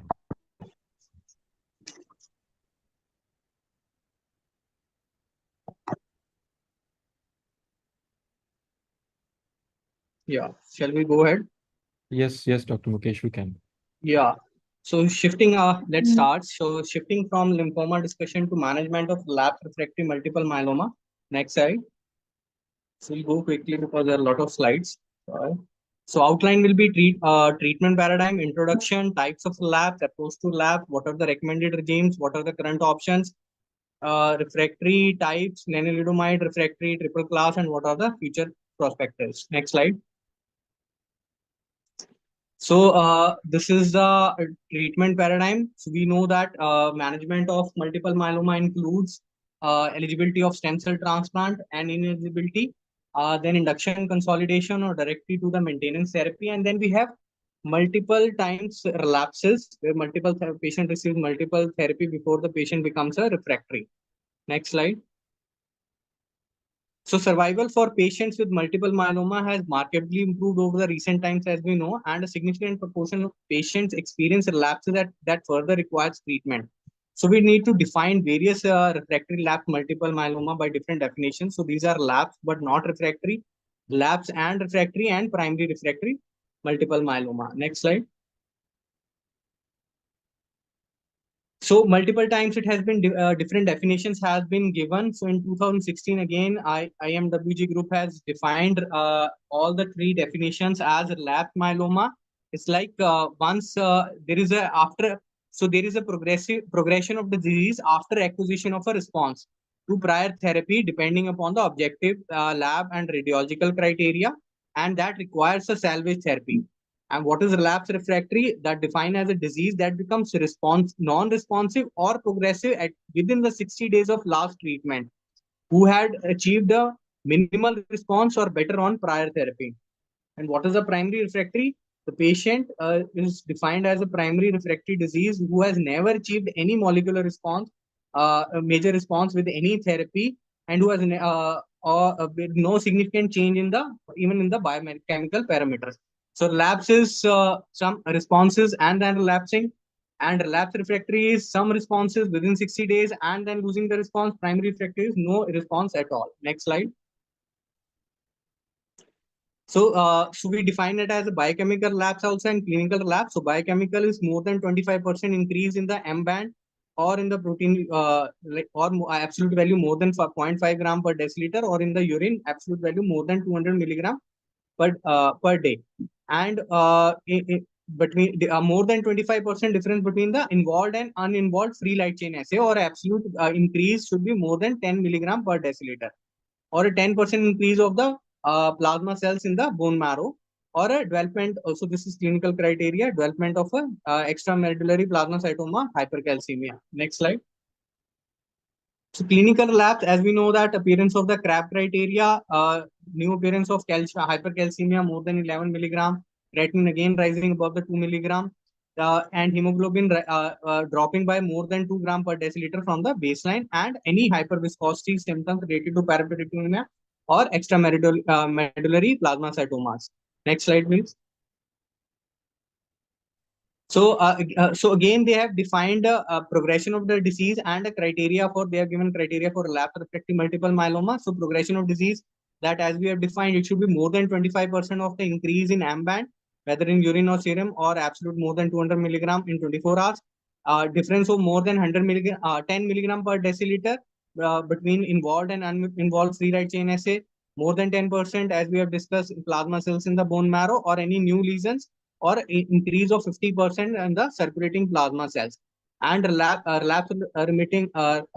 refractory myeloma is which meets the criteria for the PD and on treatment, and it should be less than 60 days, as we have discussed, and not achieving at least even a major a response on a given treatment. And so it includes the criteria for the PD, and it should be within the 60 days of the start of the treatment. Next slide. So this is a clonal evolution. As you can see, the patient, so there are different clones for the myeloma cells. So as you can see, at one point, it is a major, as you can see in this clone one is there. And in the relapsed multiple myeloma, it is usually the first major clone only which reappears. And usually it is responsive to the subsequent therapies. However, if it is a relapse refractory, it is another kind of clone. As you can see, it is a clone 3, the green one, so different clone proliferates here, which leads to a relapse refractory multiple myeloma, where you need to change the therapies and there is an early progression of the disease. Next slide. So effective treatments are needed for patients who are actually, so as we know that BRD is the standard protocol upfront, so LEN is now the standard protocol upfront. So we need to see patients who are initially LEN refractory multiple myeloma after 1 to 3 lines of treatment. And it is very common who are receiving standard therapies with the LEN as a upfront treatment, and outcomes worsen with the subsequent lines of therapy. As you can see in this chart also, with the subsequent therapies, the passage of time, the median overall survival decreases in the subsequent lines of therapy. So LEN is an immunomodulator therapy commonly used, and it has become a widespread early treatment, including using maintenance therapy also. And survival outcomes are poor in patients who are LEN refractory, relapse refractory multiple myeloma, who are treated with standard of care treatments, including daratumab also after 1 to 3rd line. So whatever whosoever patients are LEN refractory are very refractory to the subsequent lines of treatment in relapse refractory multiple myeloma. Next slide. So there is a need for effective new treatments that can prolong survival for LEN refractory patients. As you can see in both the charts, the overall survivor in LEN refractory status, whether they have as you can in the second chart, even in the second line of treatment also, the overall survivor is comparatively lower in the LEN refractory status, and even in subsequent lines also, overall in 2 to 4 lines of therapy also, the overall prognosis, overall survivor in LEN refractory patients is lower than the LEN sensitive disease. Next slide, please. Next slide. So how should we approach relapse? So first we have to define it as a progression, and then we define it as whether it is relapse or relapse refractory or primary refractory. And then progression has to define by the laboratory parameters, and we group into low risk and high risk patients. So low risk patients are usually biochemical labs, and high risk are clinical labs, where you have re-emergent of graft features, new bony fractures, new extracellular deposit. And as we know that the two situations need not go for same intervention, because this is mainly the clinical or high risk group where we need to aggressively approach in the multiple myeloma patients. Next slide, please. So how you evaluate? You reassess with all the serum protein electrophoresis, light chains, urinary protein, LDH, and do a re-imaging like MRI or PET-CT, PET bone marrow, aspirate biopsy, and biopsy of the even suspicious lesions, and assessments of the organ function before you decide for the next line of therapy. Next slide, please. So just to highlight this, there is a non-secretory or light chain escape can make myeloma difficult to follow. So as you know that once we monitor out even on that, so we usually follow with serum protein electrophoresis.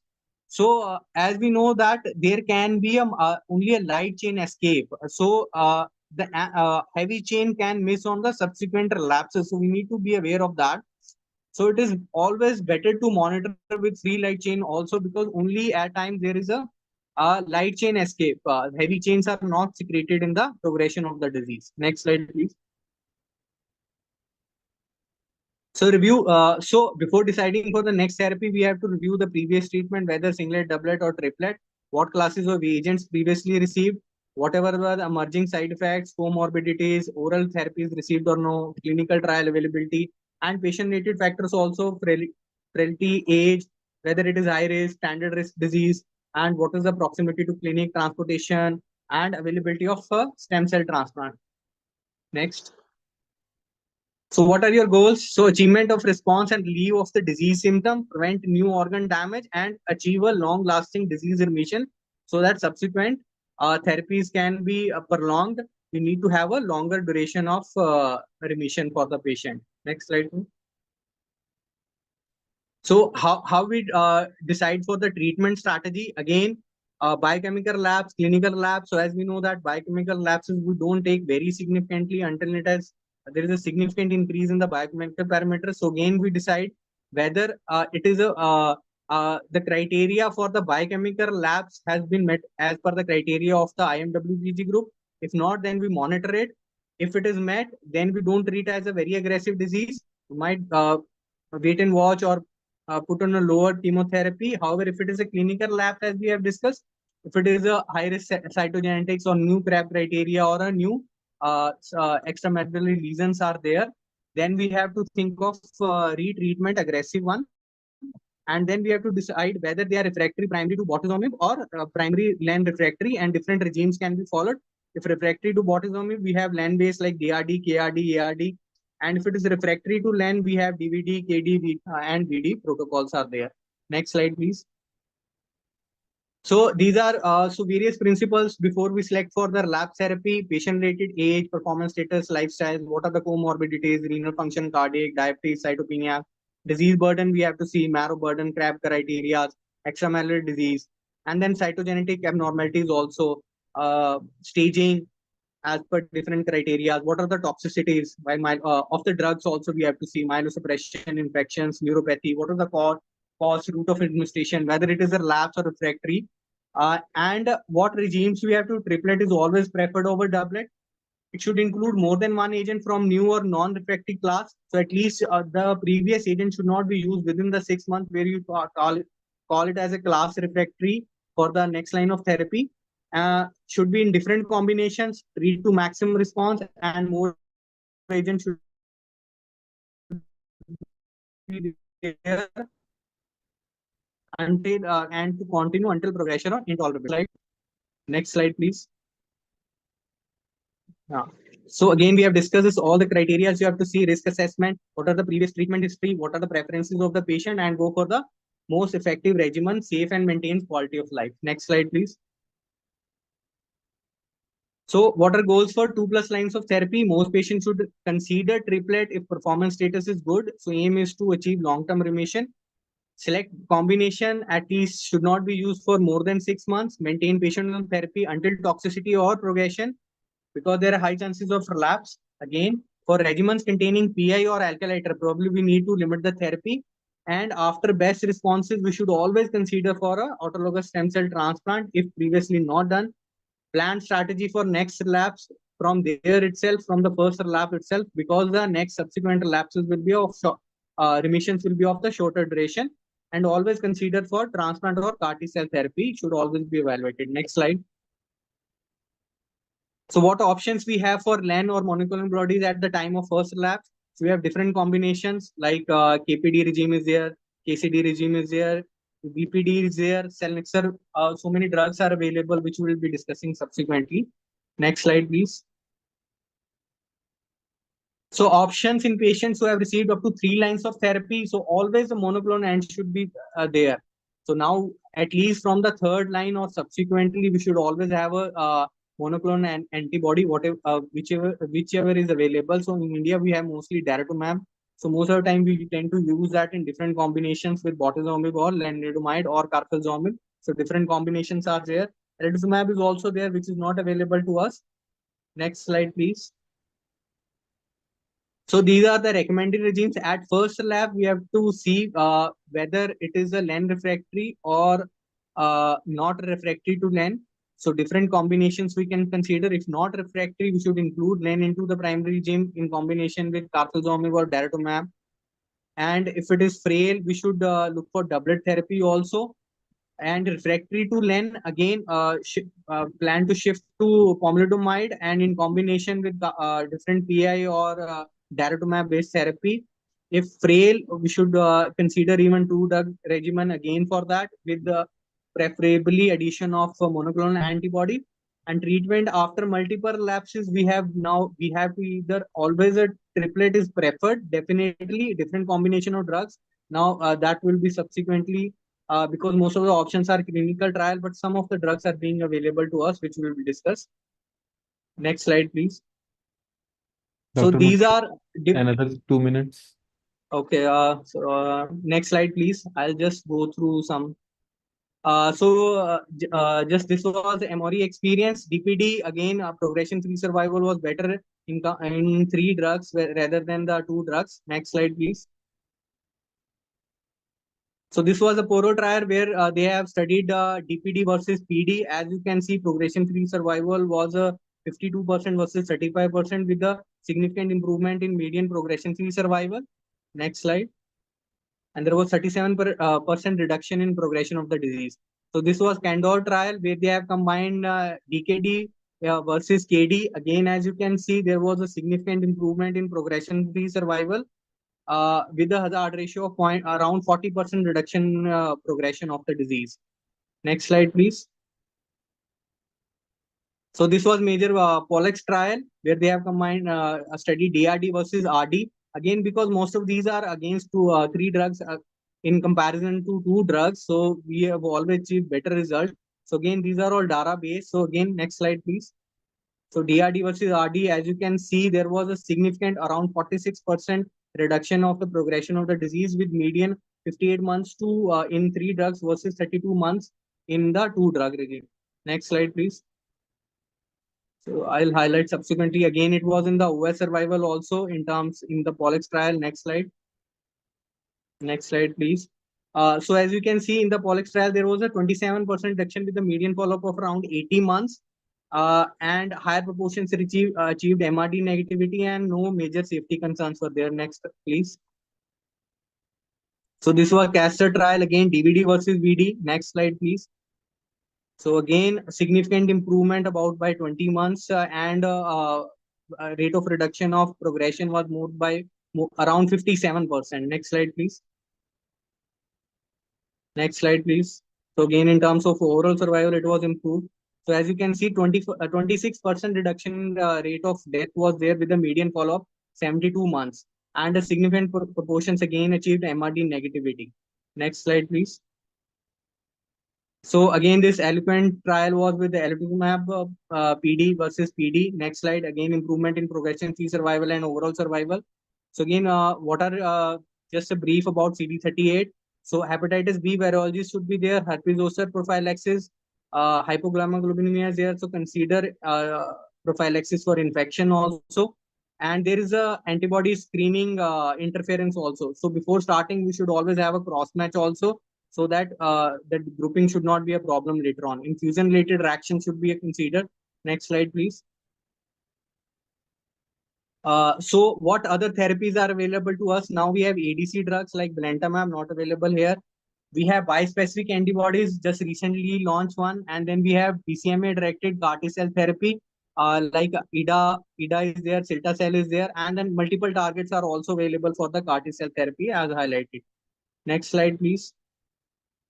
So different bispecific antibodies, teclistamab is available to us, teclitamab still not available here, which is a promising drug. So around 60 to 70% response rate. Next session will be discussing about teclistamab. Next slide, please.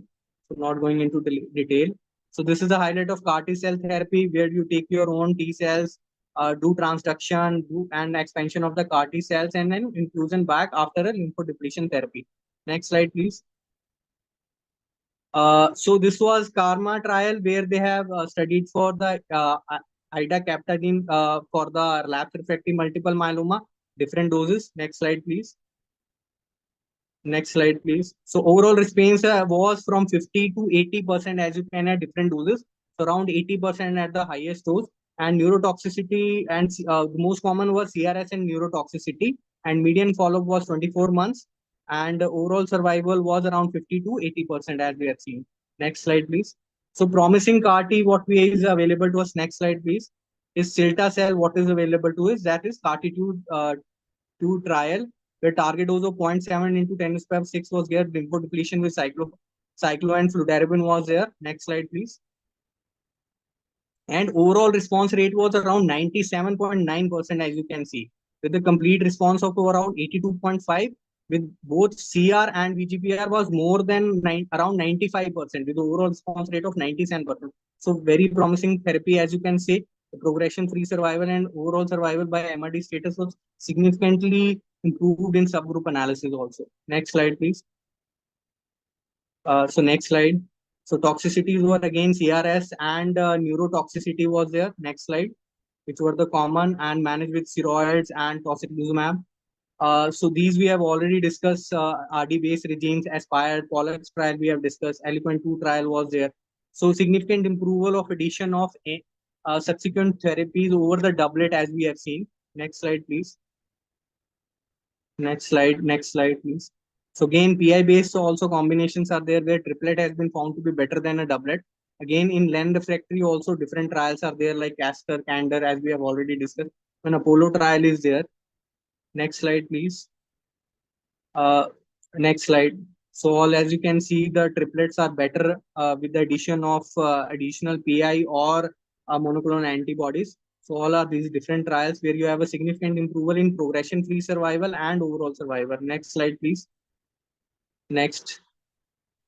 Not to going into details, so just to highlight there. So in triple class refractory, so now we have two trials, Storm trial and Dream 2 trial, where they have combined Dexa with Selinexor, and then we have a Belantamab also. As I said, it is an ADC, which have a significant improvement in subsequent lines of therapy, which are promising drugs beyond 2 lines of therapy. Next slide, please. So future, we have now bispecific antibodies. Majestic trial is there. I think next section, this is with the Teclistamab. I think we'll be discussing. Next slide, please. So not going into detail. Next slide. Again, we have redirect with the Teclistamab. So this is monumental trial, not going into that. So the next session will be on to that. Next slide, please. Please, next slide. So this was again CAR-2 trial. I said this was this CAR-T therapy with Cilta-cel. Next slide, please. So coming to takeaway point, survival outcomes are poor in patients with Len refractory who are treated with commonly standard of care treatments, including daratumab after 1 to 3 lines of prior lines of treatment. And treatment options at labs are depending on various factors from the patient to the disease and prior exposure and whether they are sensitive or refractory to the previous lines of therapy. And with median 2-year of follow-up responses, so this I think we'll be discussing in next. Different now therapies are available to us in India also, like Teclistamab, as per the Majestic trial, where we have continued for the longer term and achieved the deeper and durable responses also. Teclistamab is one again strong promising drug which will be hopefully available to us in future. Strong PS benefit and deep and responses, as I said, in the CAR-T cell therapy with the Cilta-cel. So again, even now CAR-T has been started in India. So it is a promising option for patients who have multiple relapses. So that's all from my side in relapse refractory multiple myeloma. Thank you so much. Thank you, Dr. Mukesh, for the discussion on the relapsed refractory multiple myeloma. I know these lymphoma and the myelomas are the two topics which keep on, we have newer and newer molecules coming in the picture. So soon the treatment and the regimens might be changed. As we're running late, so going to the next session. So it's the role of Teclistamab in relapsed refractory multiple myeloma. This session will be taken care by Dr. Aditya Jandal. He's Assistant Professor, Adult Hematolymphoid Division, Department of Medical Oncology, Homi Bhabha Cancer Hospital and Research Center, Mullapur, Chandigarh. Over to you, Dr. Aditya. Hi, good evening, everyone. Am I audible? Yes, you are audible.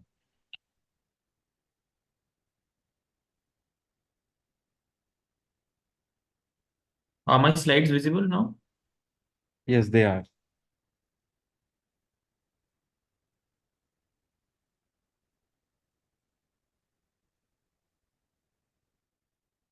So, good evening once again, everyone. Thank you, Dr. Ankur, for this opportunity to discuss this very important area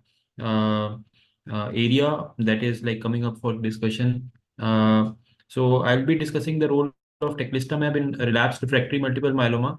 I would like to thank Dr. Mukesh for making my job quite easy. I would say with such an elaborate discussion on relapsed refractory multiple myeloma.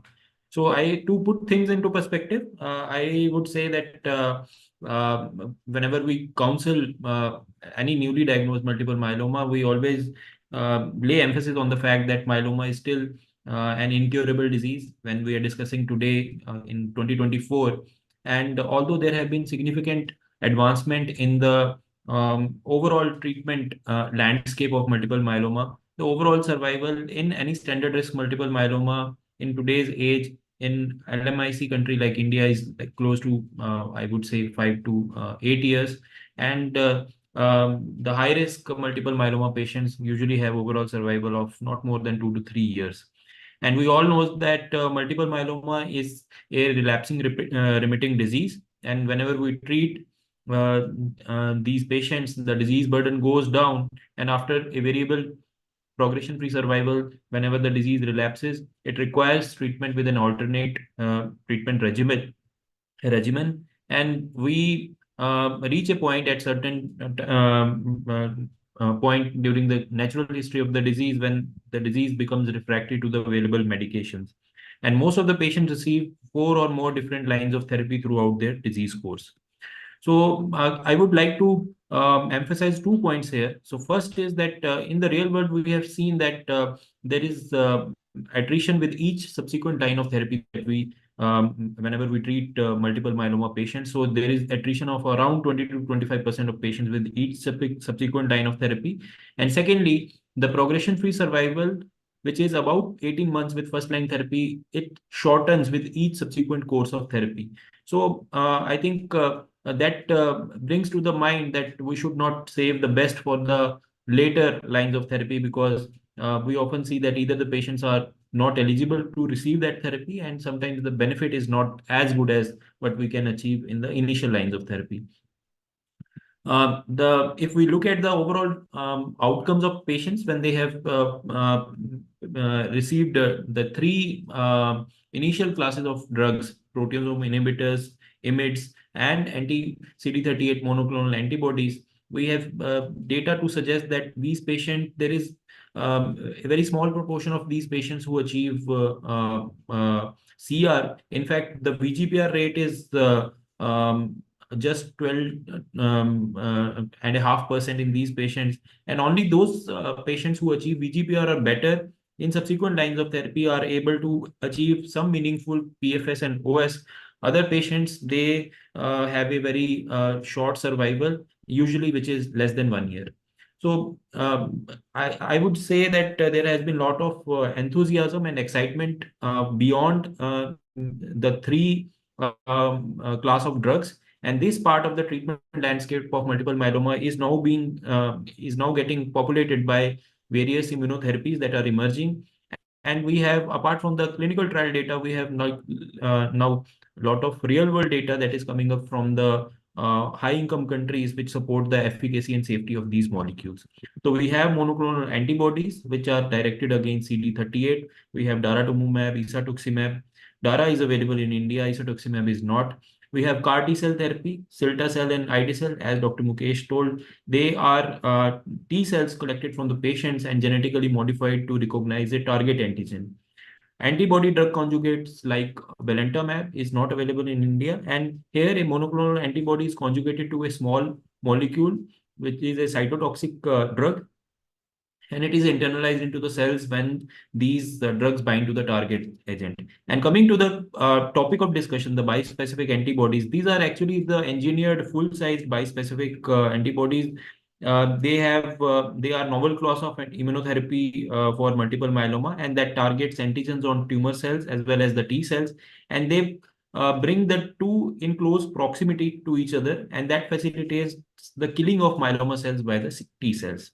So we have 3 bispecific antibodies for relapsed refractory multiple myeloma, which got FDA approval in starting with teclistamab in 2022, followed by talquetamab and elranatamab in 2023. So if you look at teclistamab and elranatamab, so both are anti-BCMA antibodies, anti-BCMA bispecific antibodies, and they have, like, we can draw a corollary from something like daratumumab and isatuximab, both are anti-CD38. So this is another cartoon that shows that the teclistamab, on one side it binds to CD3 on the T cells, and it also binds to the BCMA on the which is expressed on the surface of myeloma cells, and it actually brings these two in close proximity to each other, so that the myeloma cells are killed by the secretion of perforin and granzymes by the cytotoxic T cells.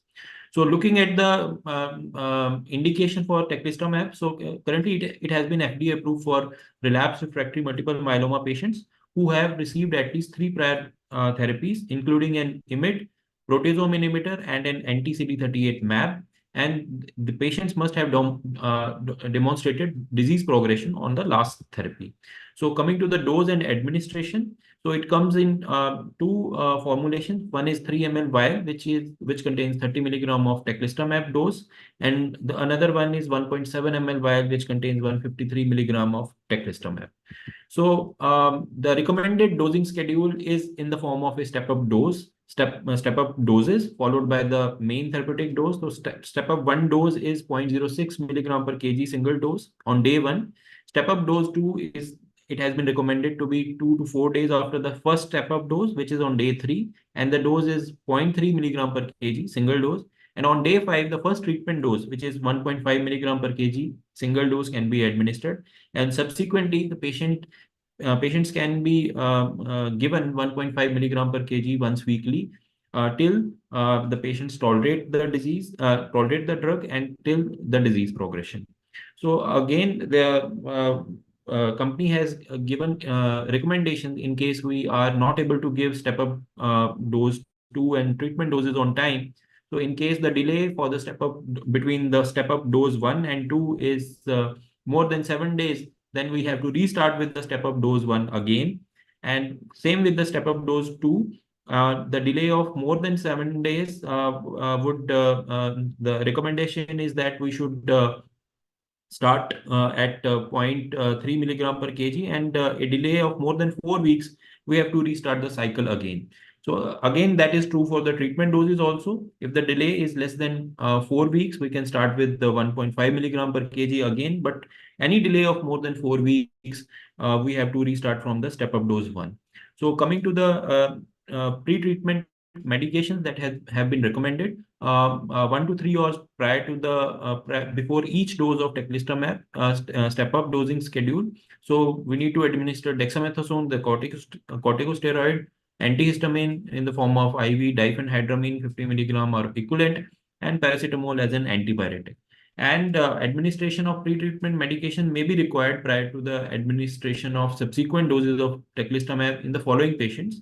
And these include the patients who have repeat doses within the step-up dosing schedule following a dose delay, and patients who have experienced CRS following prior doses of teclistamab.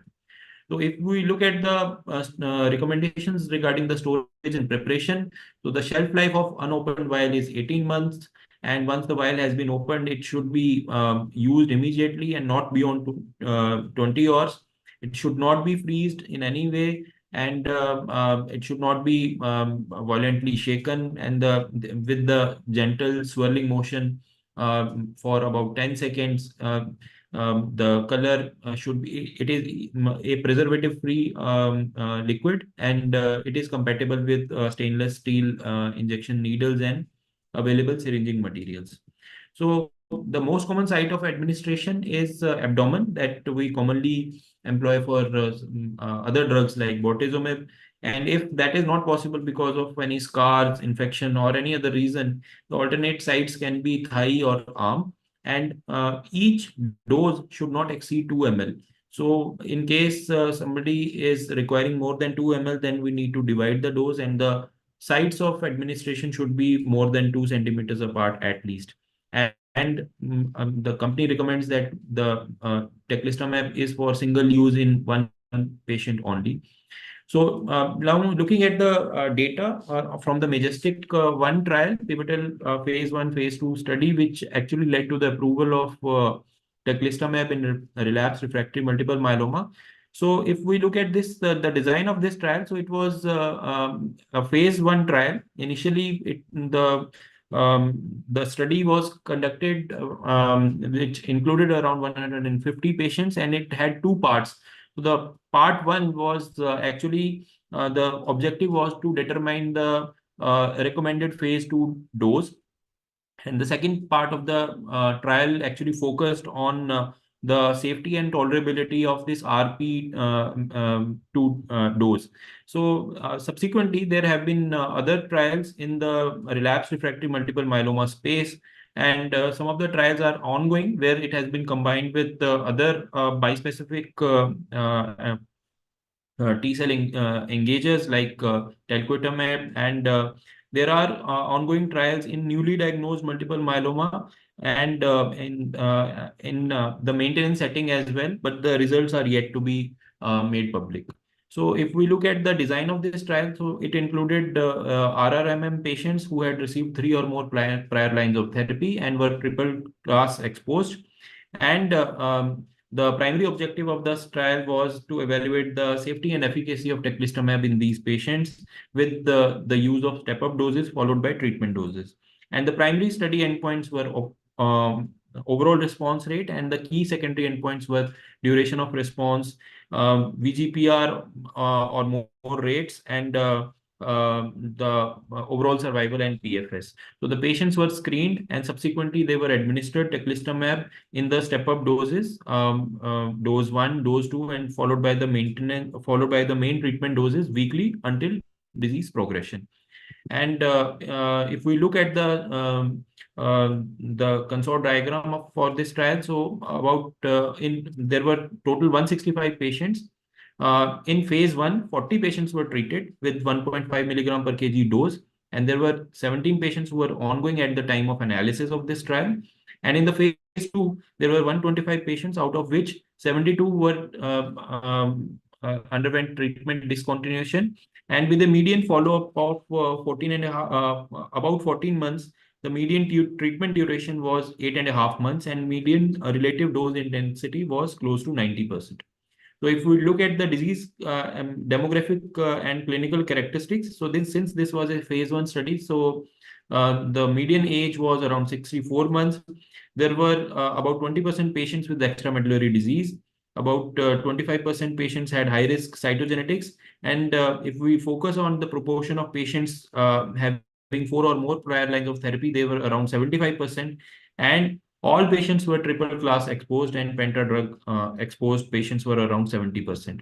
So if we look at the key, the primary endpoint of this trial, the overall response rate was 63%, and which actually represents a substantial benefit, because this trial included the patients who were previously heavily treated, and they were already exposed to all the initial 3 lines of therapy.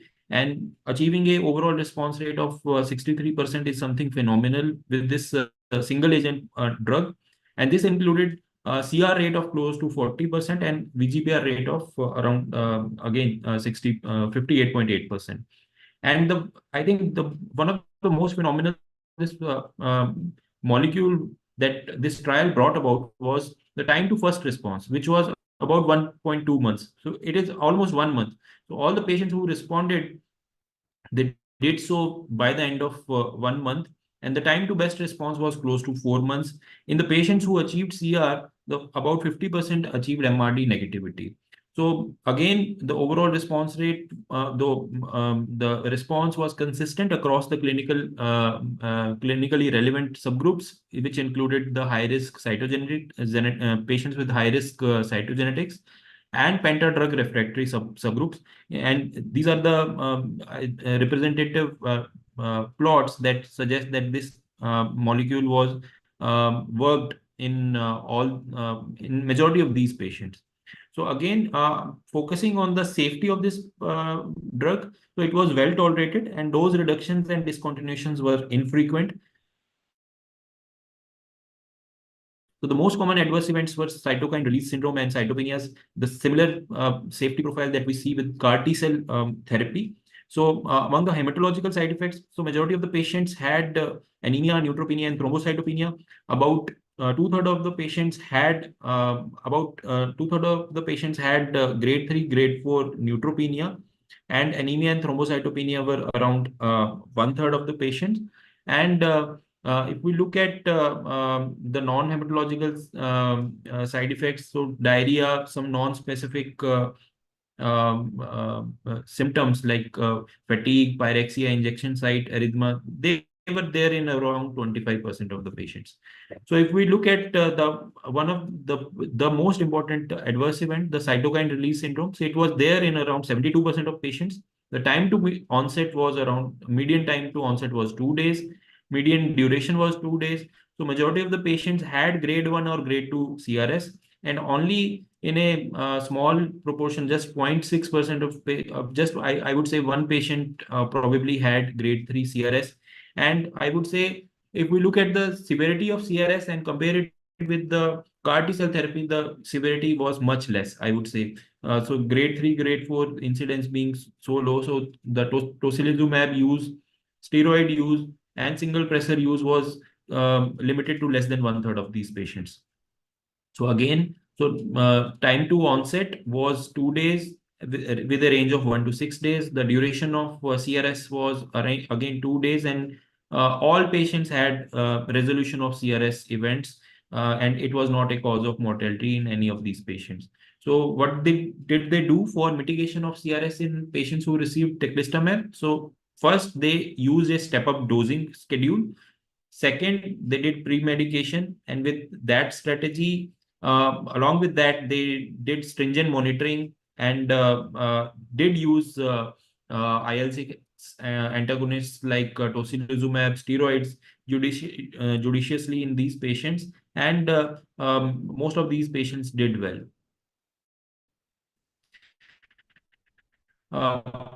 The second is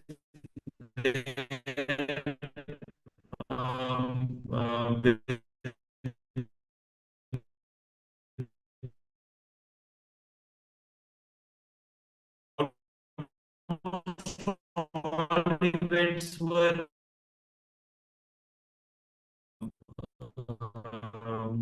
in the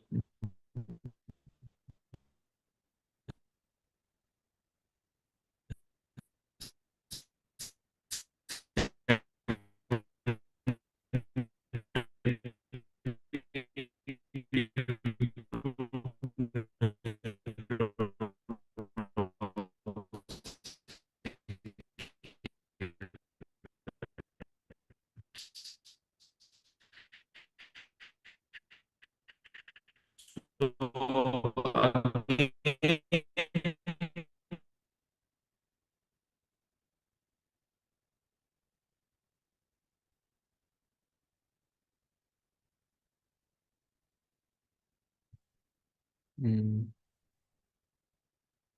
Um,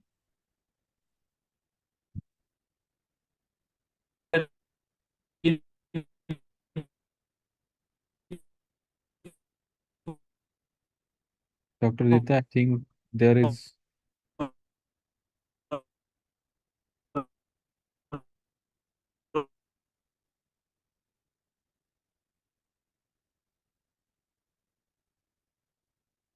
Support team, can you connect to Dr. Aditya again? I think there is some network issue and it has this.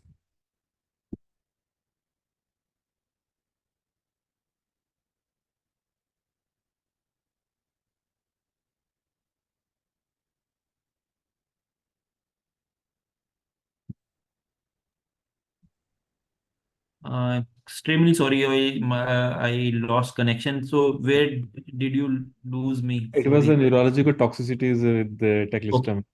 Okay, I beg your pardon. I'll share it again. I was just coming to the last slide only. Just a moment. So, is my slide visible? Not yet. Yeah, they are. So I was just concluding my discussion with 2 points that in relapse refractory multiple myeloma space, I would say with so many molecules being available, teclistamab is a promising one. And with a median follow-up of 14 months, the overall response rate that this with the single agent use of this molecule has been, I would say, quite impressive, 63%. And with median time to first response of close to 1 month, and the toxicities were well manageable. And my take is that teclistamab is a molecule.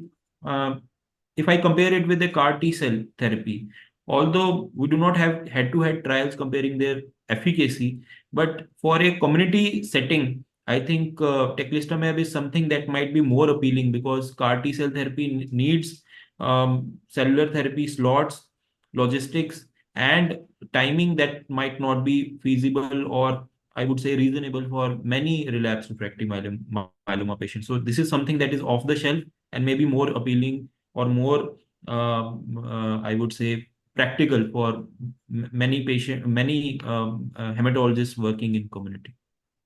Yeah, Dr. Dutta, I think that's true because CAR T is not very easily available and approachability is the issue. So, have you ever used this molecule during the trials or anywhere ever?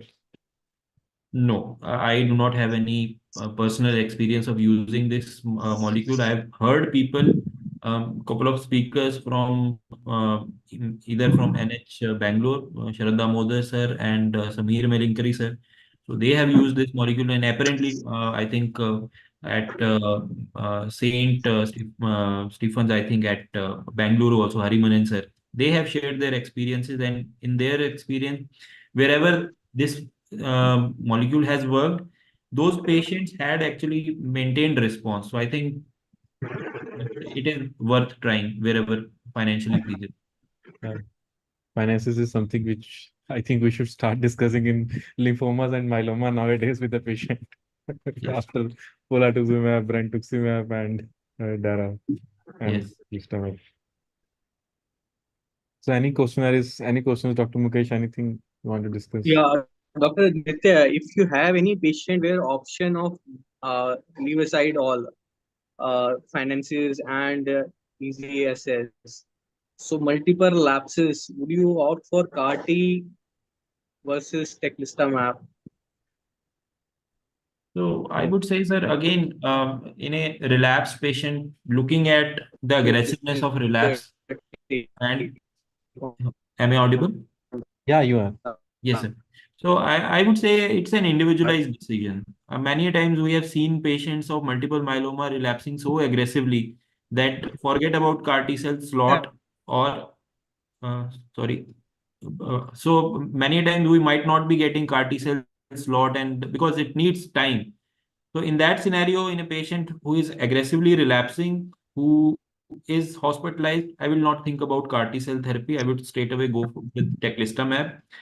However, in patients where the disease is stable, or I would say the aggressiveness of relapse is not that rapid, uh, there is some data to support that teclistamab or BiTEs might still work after CAR T cell therapy. Okay, but efficacy of CAR T cell therapy might not be that good after the patient has progressed on BiTEs. So I'm not sure how robust is this data, but we need to have a more convincing real world data before we can actually fix the sequence, ideal sequence. I think that is something I would say. Even I discussed with the means that's true that the trial has shown the convincing results with the teclistamab. But I discussed with the company, the cost is around I think somewhere around 10 to 11 lakhs per month. Yes, so that definitely.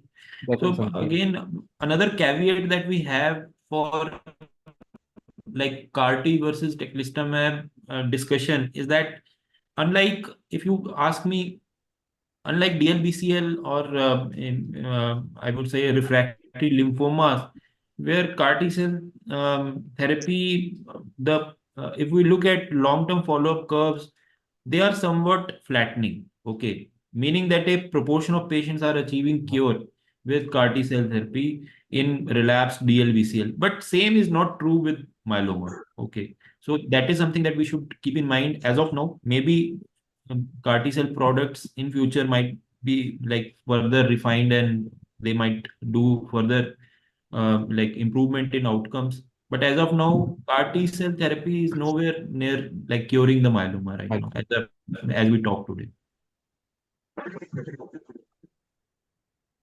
Any other questions, Dr. Mukesh, Dr. Mayur, or anybody else?